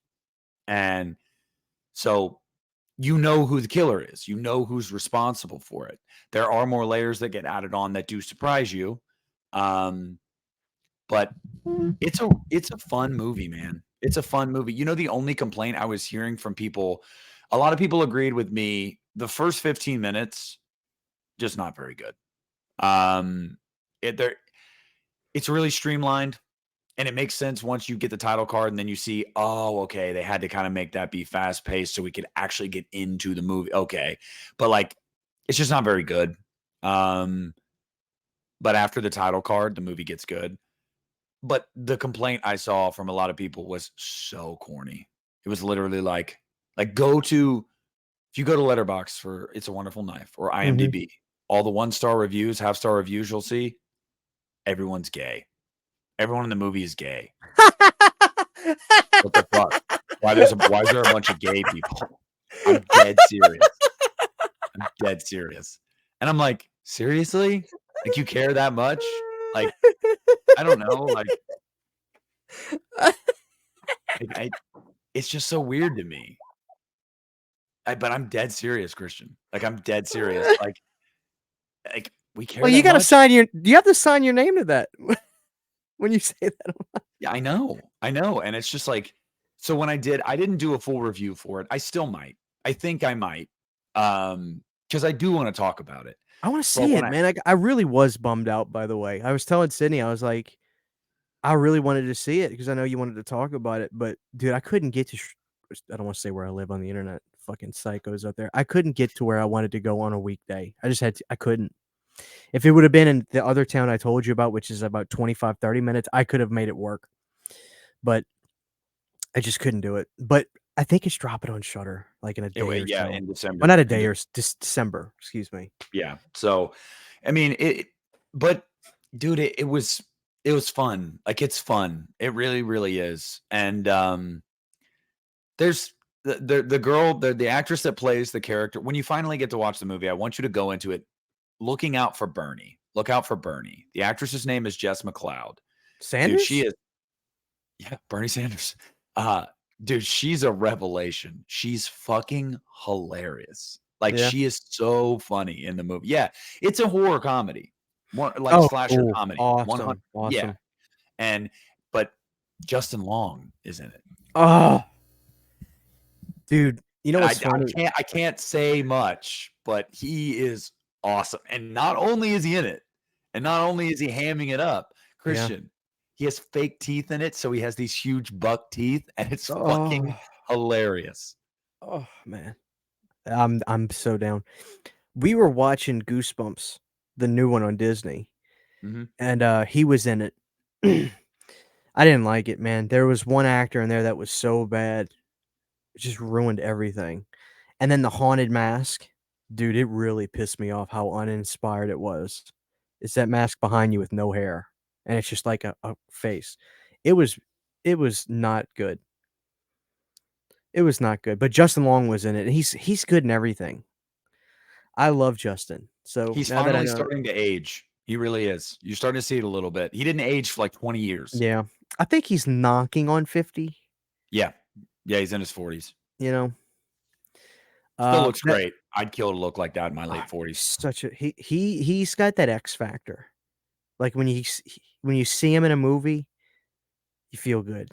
Mhm. And I don't know if it's because of seeing him as on Jeepers Creepers as a kid, and his performance just really stuck with me. I guess it He's really he did. sells fear, man, with his eyes. I Yeah, mean, because he when he came out of the tunnel and his sister is, like, trying to get him to talk and he won't, I think that stuck with me.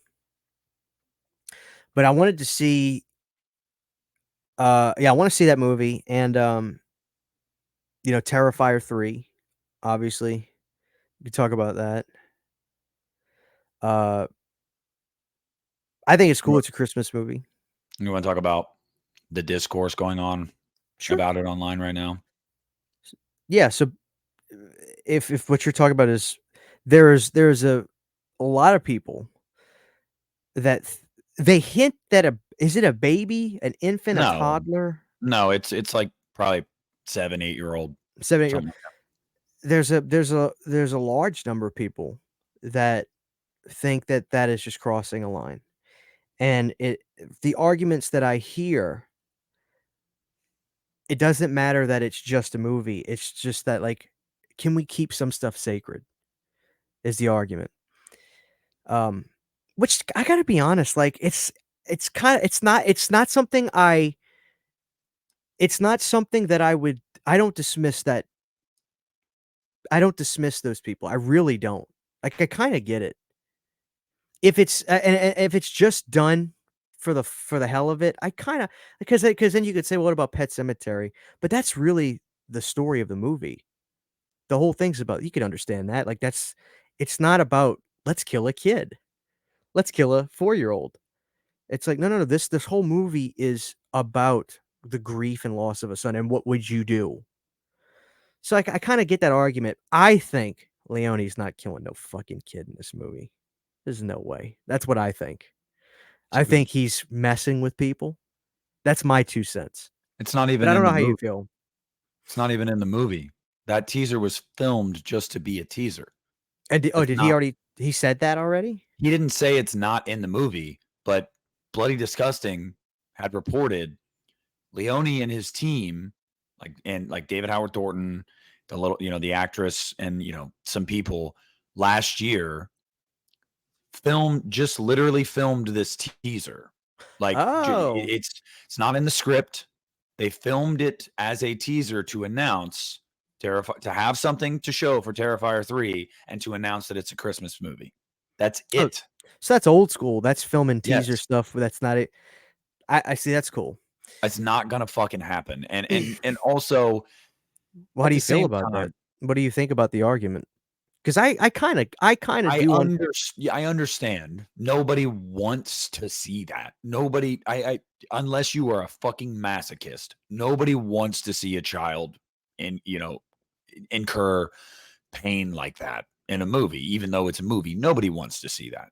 But at the same time, I think at this point in horror, literally nothing is sacred. We've seen it all. We've seen animals die in heinous ways, kids die in heinous ways, pregnant women. I mean, you name it. We've seen it all. So, like, maybe you never get desensitized to it, but I don't think it's breaking new ground if it were to happen. I also think that Damian Leone, Bloody Disgusting, and everybody behind this got the response they wanted. Like, I think they're smarter they're yes, pretty smart, and I think that they knew this was I think Leo I think Leone is very smart.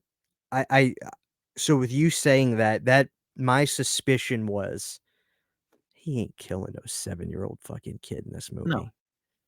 no. So that makes sense to me. Terrifier 2 was known as pushing the boundaries further than you had seen movies that are in theaters nowadays push the boundaries. So how do you up the ante when you announce the third one? Let's make people think we're about to kill a kid and he's going to eat our intestines. It's not going to Yeah. fucking happen, but it's going to get the internet talking. Oh, they're talking. Mhm. Yeah, They Leone's had a fucking genius, dude. I do think it's cool it's a Christmas movie. He staked his claim. I would have still respected him if he would have said, "Fuck you, Exorcist. Try me." Like, I would have respected that. And I don't think that the Terrifier audience is the Exorcist audience. I don't know what the Exorcist audience is. I guess I do. It's 40 and I 50 guess year olds, I guess us. you know? Um, I would have respected that too, but if it's coming out next year, it's nice to have stuff to look forward to. Mhm. So, and I love the fact that we know about it. We're not having the secrecy crap because everything's a secret nowadays. I do hope it I hope he does a different style this time, and I'm not necessarily talking about not being ungory, but I don't know. That was if Terrifier 2 was the black metal version, maybe give me the goth version or the punk version, like a different style. I don't know how to explain it. Maybe legitimately more suspenseful, or maybe, He said it will uh, be. He did say that. you know what I mean? He said that Terrifier 3 is gonna be different tonally than the first 2. He was like, C "This is it's different."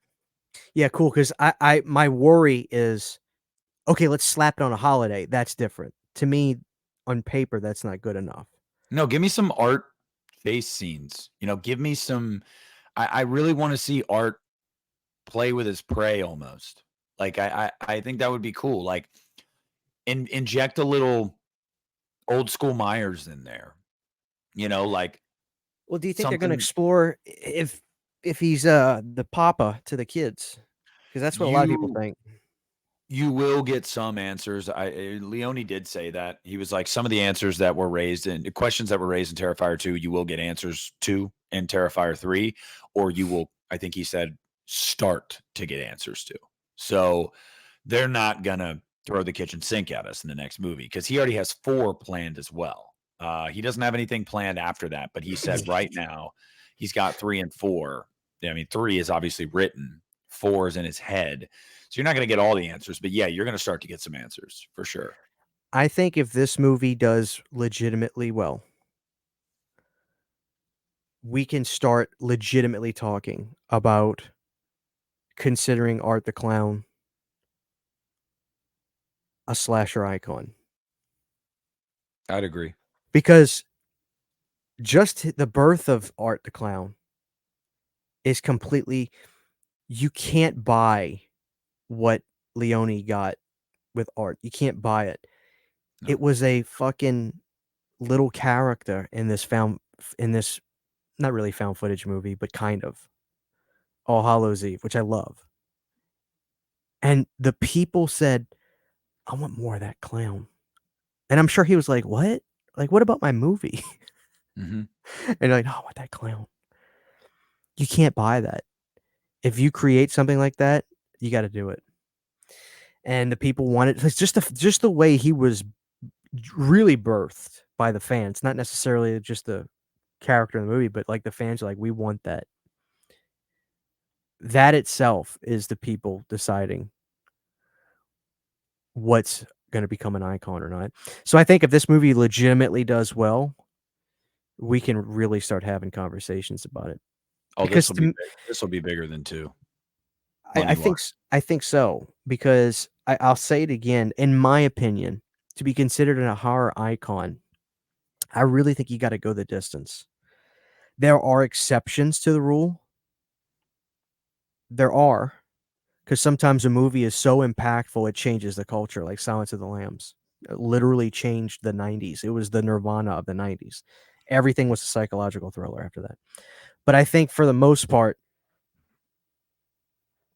when you own a decade like Freddy, Jason, Michael, Chucky, when you own a decade, you're an icon because you never go away. Once you cement yourself for so long into a generation, that's it.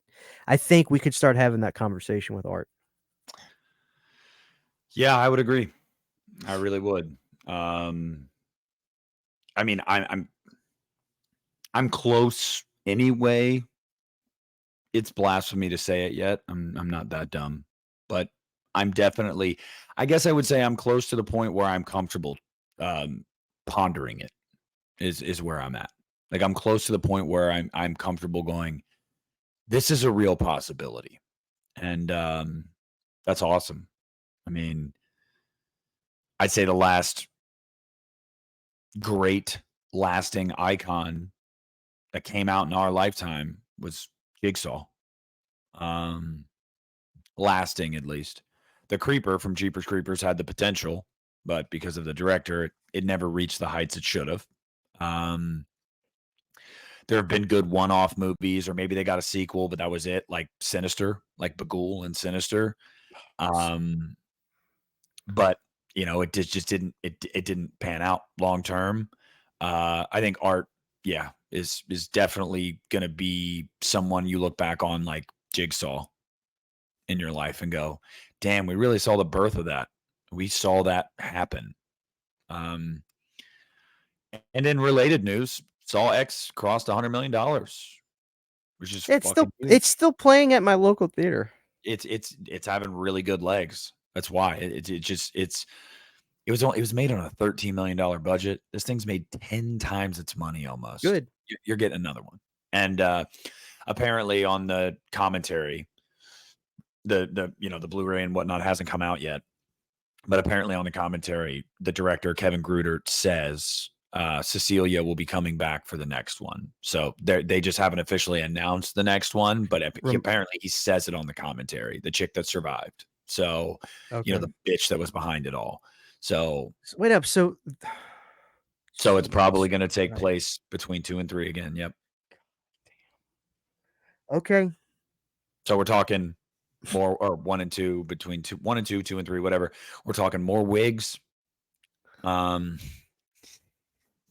yep. But I don't give a shit as long as you give me Hoffman in more than one fucking scene. Give me more Hoffman. Okay, I'll tell you this, I saw the best teaser trailer I've ever seen in my life today, For what? Night Swim. I I fucking said that a month ago. I know. I remember. And nobody fucking cared. And I was like, this looks really good. And I did a video last week on my 10 most anticipated movies of next year, and I put that on there. It Yeah. looks really fucking good, man. Incredible teaser trailer. Yes. Literally exactly how to pump you up for a movie. I have no idea what it's about, and I can't wait to find out. Yes. Yes. And that's a Blumhouse movie, guys. I know. Blumhouse, they put out good movies. They really do. I There's was some expecting to see the whole movie in the trailer Yeah, I know, right? because they Well, showed Blumhouse first.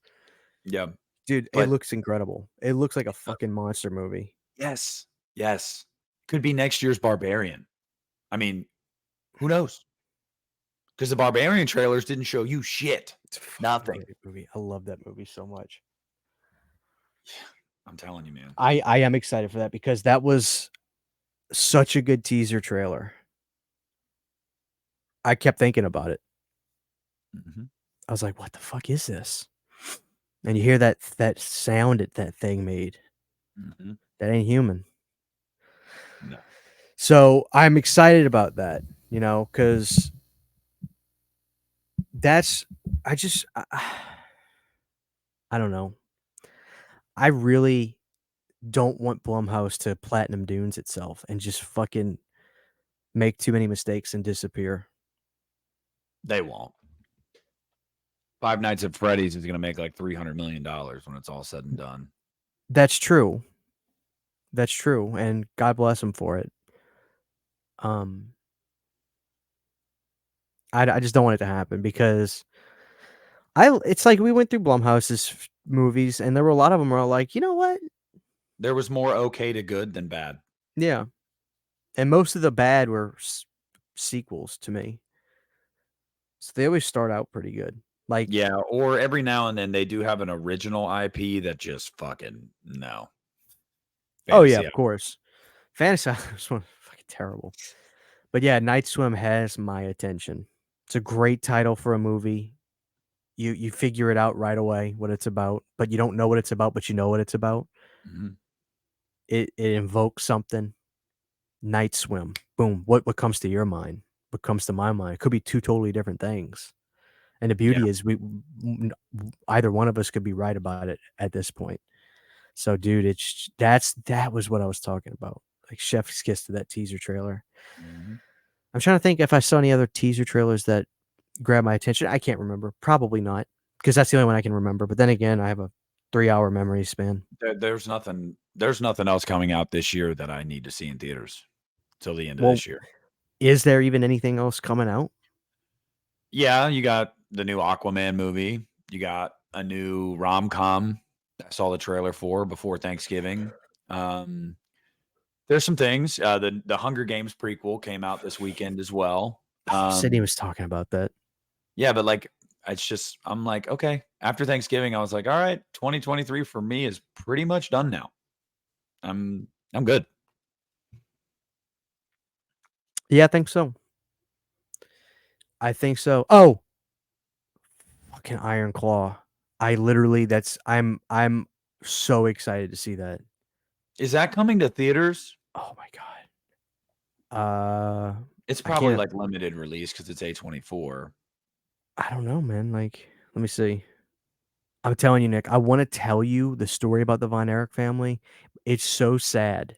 This is gonna be one of the most painful movies of a family, a wrestling you don't have to be a wrestling fan. It'll be one of the most painful movies you'll ever see. Alright, it comes out on the 22nd. That's this week. No, I'm sorry, December Okay. That's my 22nd. birthday. But don't watch it on your birthday. I'm telling you, man. I'm sure it's coming all over. It's too big of a movie, Nick. It's Zac Efron. It's, and dude, he looks like a pro wrestler. I don't They got Chavo Guerrero, who is a veteran in the wrestling world, to train these guys. Um, they got ring ready. They learned how to take bumps. They learned how to run they learned how to legitimately pro wrestle for this. And I saw that Zac Efron, he had to have gotten on the juice because he's got steroid gut in this movie. You know what I'm talking about? Like, dude, he is jacked. He looks like he's about to you could pop him with a needle. He's so puffed up. He looks like a pro wrestler. He's got the old early '80s, late '70s shag mullet like the Von Erichs did. Like, dude, I literally am at the edge of my seat to see this movie, but I know it's gonna make me cry like a bitch because it's so devastating what that family went through. Yeah, Jeremy Allen White's in it too. I really I like love him. I love him. Mhm. I love him because he's so un-Hollywood looking. I guess he Yeah. kinda is getting to be more of like that Gyllenhaal kinda rough, that rough guy look that people like. Mhm. Um, but, like, I used to watch Shameless. Oh, loved that show. Loved it. Yeah, I did too, until Fiona left. Yeah, it was never as I still watched it all the way through, but it was different after she was gone. She was so beautiful, I loved her, and her storylines in the show were always, to me, the most interesting. Mhm. But I mean, my favorite character, I think, was always Lip, Lip, Jeremy yeah. Allen White, yeah.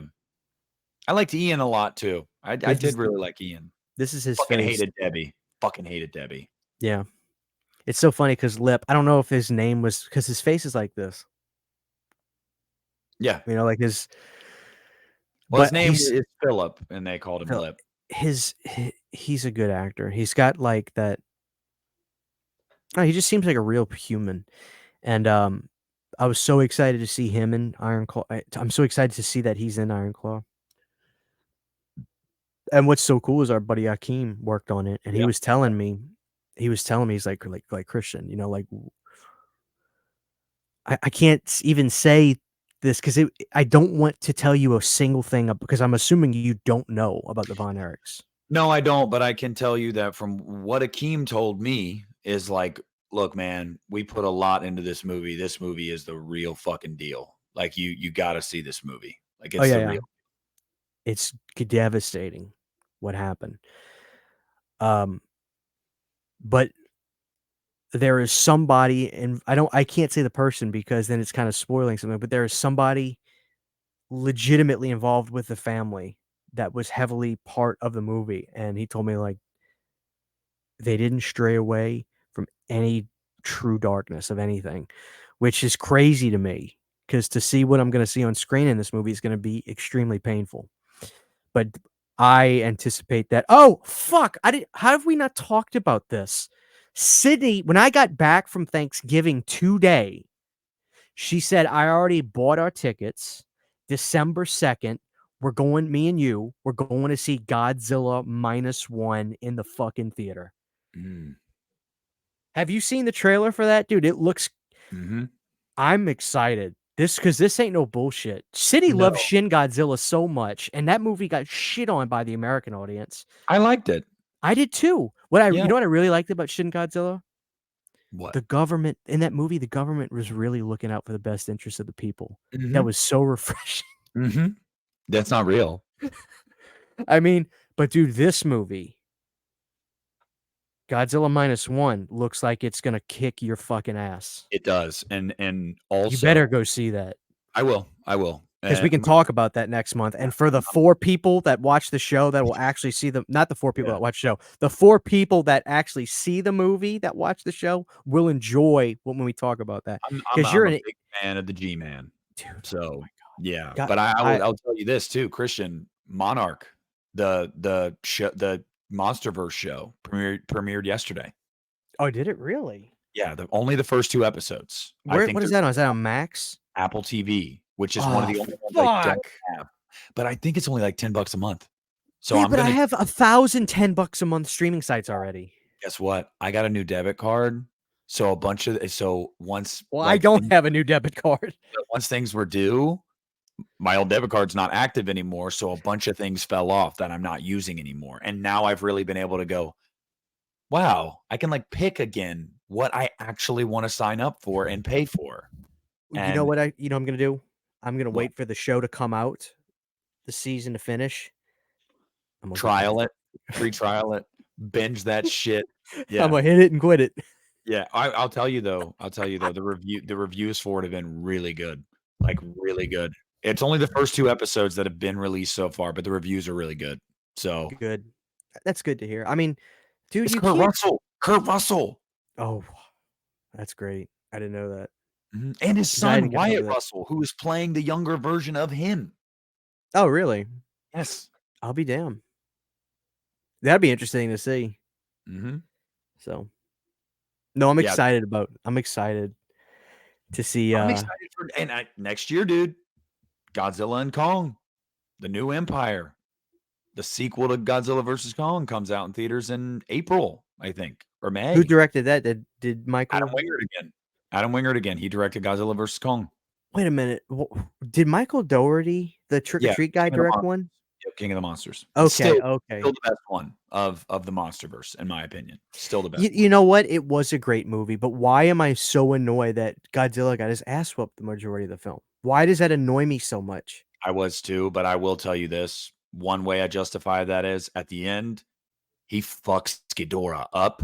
So I was like, okay, all right. He And got he got the last laugh, but also Ghidorah's an alien. don't get me Like, wrong, Ghidorah should be an ass kicker because mhm. he is the mecha. Expect like when on there's a Super Nintendo game called Super Godzilla. Yeah. He is the final Mhm. boss. Mhm.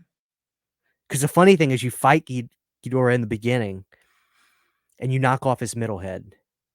Then he comes back at the end, and he's got the middle silver. He's got the chrome head.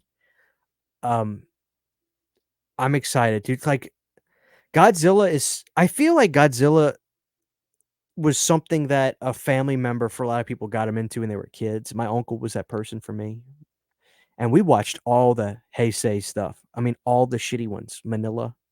Well, my older brother was the one because he had the '90s Godzilla, the Matthew Broderick. He had like big Godzilla toy from it. Oh, dude, Um, I wish Katrina. I kept them all. mhm. I had them up until And Katrina lost them. he had the big Godzilla and a bunch of the babies, Mhm. and I would play with those fuckers all the Oh, time. like, I wish Scream Factory would get into that, but then again, like, Toho, I don't they're pretty Yeah, I don't think they they're would the rights issues there. They keep that shit pretty close to the vest. because, like, dude, I love some of those Heisei ones, they're so modest, but it's, like, something about watching in the late '60s, a guy in this like, the Kong vs. Godzilla movie from '63, I think, is insane to watch because it's 2 guys in suits rumbling, Yeah. and it's like you see Godzilla in the new ones, it's and in '63, Godzilla is Yeah. he's sparring with King Kong, and but what's so cool is, like, dude, they built all those miniatures, and they're incredible. Those Mhm. miniature buildings, this is so cool. So, I love it all. I love the Heisei, I love the Showa era. Godzilla vs. Biollante is one of my favorites of all time. That was '89, and that is one of the most disturbing looking creatures. It's so creepy. Um, I remember the first Godzilla movie I saw in the theaters was not '98. I didn't see that in the theaters. We got the VHS from like my 99 or 2000 for one of my even my brother, but my uncle took me and my brother to see Godzilla 2000 because Toho always rebounds. Whenever America makes one, Yeah, they do. Toho's like, "No, no, no, no. Now it's our turn. Let me show you how it's done." And for the most part, they usually do better. Like Godzilla 2000 was a really great movie. I loved it, and seeing that in theaters was incredible. And I like Shin. Shin was a good movie. I think it was an experimental Godzilla film. And I think that wasn't gonna jive with people, but I was so like, "What is this tadpole thing doing this throughout the city?" Like, Yeah. but as it grew and there's something about Asian CGI. It almost has the same kind of charm the way American practical effects does. I know that sounds weird, but there's a quirkiness to Asian CGI that I love. You can always point it out. It's You can very point it identifiable. out. It's Yeah. yeah. So I don't know, dude, but the trailers, the promotion for Godzilla Minus One, this Godzilla looks like a fucking beast. Yeah. So I can't. Cindy's a big Godzilla fan too. So when she was like, Christian, I got the tickets already. You're off work that day. We're going to see Godzilla Minus One. I'm so excited for that. And I really hope people go see that, because Oh, I'm gonna see it. to see the real Toho movies in theaters is, that's great. Also, for the next, Godzilla the American Godzilla and Kong that comes out next year, just wanna let everybody know that wanted more of this character and felt like we were shafted. Fret not. Mothra will be back in Oh, this. Mothra. I Yeah. fucking hate Mothra. I hate that stupid ass bird butterfly thing. You know who I wanted more of? Rodan. Because Rodan is a legend. Rodan had their set of own movies that are great. Mhm. Showa and Heisei and oh, dude, Rodan's great. Rodan I can tell you what literally level a city just by flapping its wings. I'll tell you what I want. My favorite, one of my favorite characters of all time. Me and my brother are ride or die. America will never do it. It's too off the cuff. I want Space Godzilla so Oh, bad. That beautiful blue design with the Arctic frost tip things on his yeah. back and the I wouldn't say that glowing. America would never do it because you would have said that maybe 10 years ago about Mechagodzilla, and they Yeah, did it. you're right, but I mean, I'm trying to figure out how the fuck does Godzilla from space get on. I don't know, but like, dude, I that the look of Space Godzilla is so gorgeous. Yeah. I want Space Godzilla That so bad. that was the coolest thing for me about Godzilla versus Kong was Mechagodzilla. In the sense that in the sense that, like well, also Godzilla kicked serious ass in that movie. He fucked Kong up both I went times. into that movie a Kong fan. I walked out a Godzilla fan because the Yeah. Godzilla was a little bit more of a heel, Oh, was more of yeah. a bad guy, and Oh, yeah. but it I came love across that as Godzilla had fucking Kong under his foot and was like, "Submit to me, bitch." I was like, right, "Yeah, and submit, fucker." that's how I prefer my Godzilla to be. To me, personally, Godzilla is at his best when he's the bad guy. Mhm. That's just my style, which is probably why King of the Monsters isn't my favorite. Like, I really loved him in Godzilla vs. Kong. I love the neon in the cities, but a lot of people were just kinda like, "Oh, come on, man." I thought it looked great. I don't know why I never got that on 4K. No, I don't they think I'd gotten into the format yet. Adam Wingard said that there are 2 moments in Godzilla versus Kong where he made Godzilla smile, like, and in a, like, dickish way, and one of them I can think of off the top of my head. After he burns Kong with his atomic breath in Hong Kong, and Kong, like he's like, "Whoa," and fucking falls. It shows Godzilla's face, and he does this, like, little smirk kinda thing, and it's like almost giving that personality to Godzilla is so awesome, I where he's loved it. like, "Yeah, I'm a badass. I know I'm a badass." What I'm That's what I thinking like. about but I loved that they brought mecha into America. I really did like that. Because you would think, "How the fuck are you gonna do Mecha Godzilla and sell that?" I thought they did it really well, and they hit it. They didn't it You didn't know till you went and saw the movie. I had heard rumors, but you didn't know until you saw the movie. They didn't show it in the trailers. They didn't say anything about it in the plot summary. But when I'm wondering about Godzilla and Kong, dude, who's the big bad? Is it Destroya? Is it what, Gamera? I mean, like, who who's the big bad in this one? They already killed Ghidorah. Mechagodzilla has been destroyed. Who's the big bad? Oh, that's a great question. A lot of people have said Destroya because Destroya is pretty fucking iconic Godzilla villain. But Maybe I'll get lucky, and the slim chance it's Space Space Godzilla? Godzilla. Space Godzilla. Dude, Hey. people I know that if it was done right, people would love it. Oh, yeah. Yeah, because like I said, Mechagodzilla was done right. And I know a lot of people weren't a huge fan of Mecha's design. I was fine with it. It looked Well, like what modern technology would do. I mean, what's interesting is, like, Toho approves all that, mhm. and I really think that they prefer it because people shit on the look of the '98 Godzilla, and I don't think they realize, at least some people don't realize, Toho okayed that look, and I think they almost do it on purpose in a sense to really give some Separate distance. themselves. Yep. I will say this, I don't 'Cause they necessarily hate the look of '98's Godzilla, I hate the lore. I hate the lore that it was like bomb testing and the radiation and whatnot changing. If I haven't watched that movie in years, but that's the lore, right? That it's basically like an iguana that was like overgrown because of Yeah, radio. they went specific with some but that's kind of what the Fat Godzilla is too, is a No, casual. no, in the MonsterVerse, Godzilla is a god that's been here for tens of thousands of years, like an ancient god, and Is it? Oh. like a Why do I just a remember in the protector of 2014 Earth. they were talking about explosions and Because shit in the beginning? because of the Mutos and stuff. The Mutos, the The enemy, Mutos. yes, they fed on that I radiation, like, the bomb tests in the That's 40s what it was. That's what it awoke was. it woke them back up, but Godzilla has been there for tens of thousands of years as a protector of Earth, and yeah, he's a god essentially, like Zeus or, I mean, that's who Godzilla is, and that's the only thing. I didn't hate the look of '98's. I just hated the lore because Godzilla was always supposed to be like an ancient protector. Right. Yeah, no, yeah. It's interesting. Whenever people hear me say, "Oh, I love Godzilla '98," I lived it though. So Like did I. when you were a We saw the kid drive.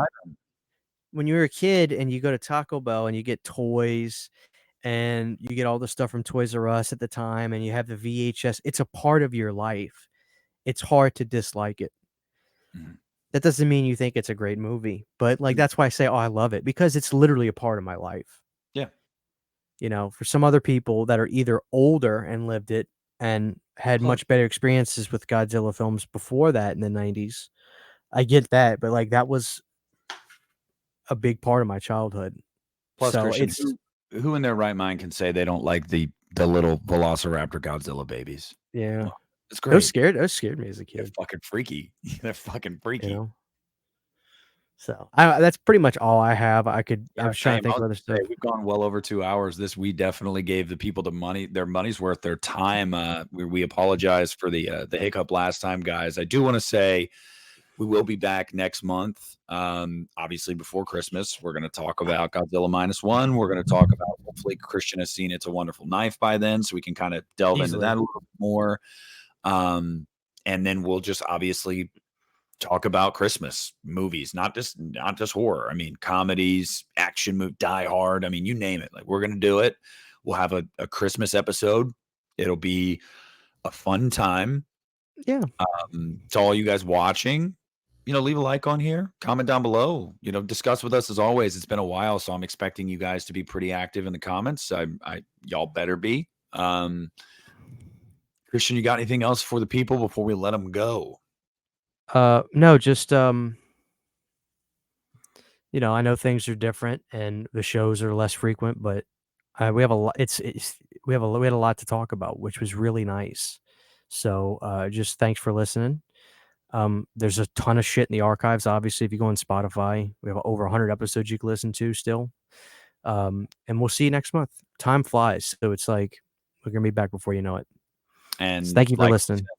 like we said, It's gonna give us a lot to talk about every time we do an episode, and it's gonna make these episodes feel more like an event, and these episodes are gonna be 2 hours plus, and so far, that has been the case. So, yeah, I mean, thank you guys so much.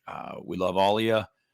Take care of yourselves. Have a good Thanksgiving, and, we'll be back to, talk some Christmas vacation soon. So, we love you. Take it easy. And end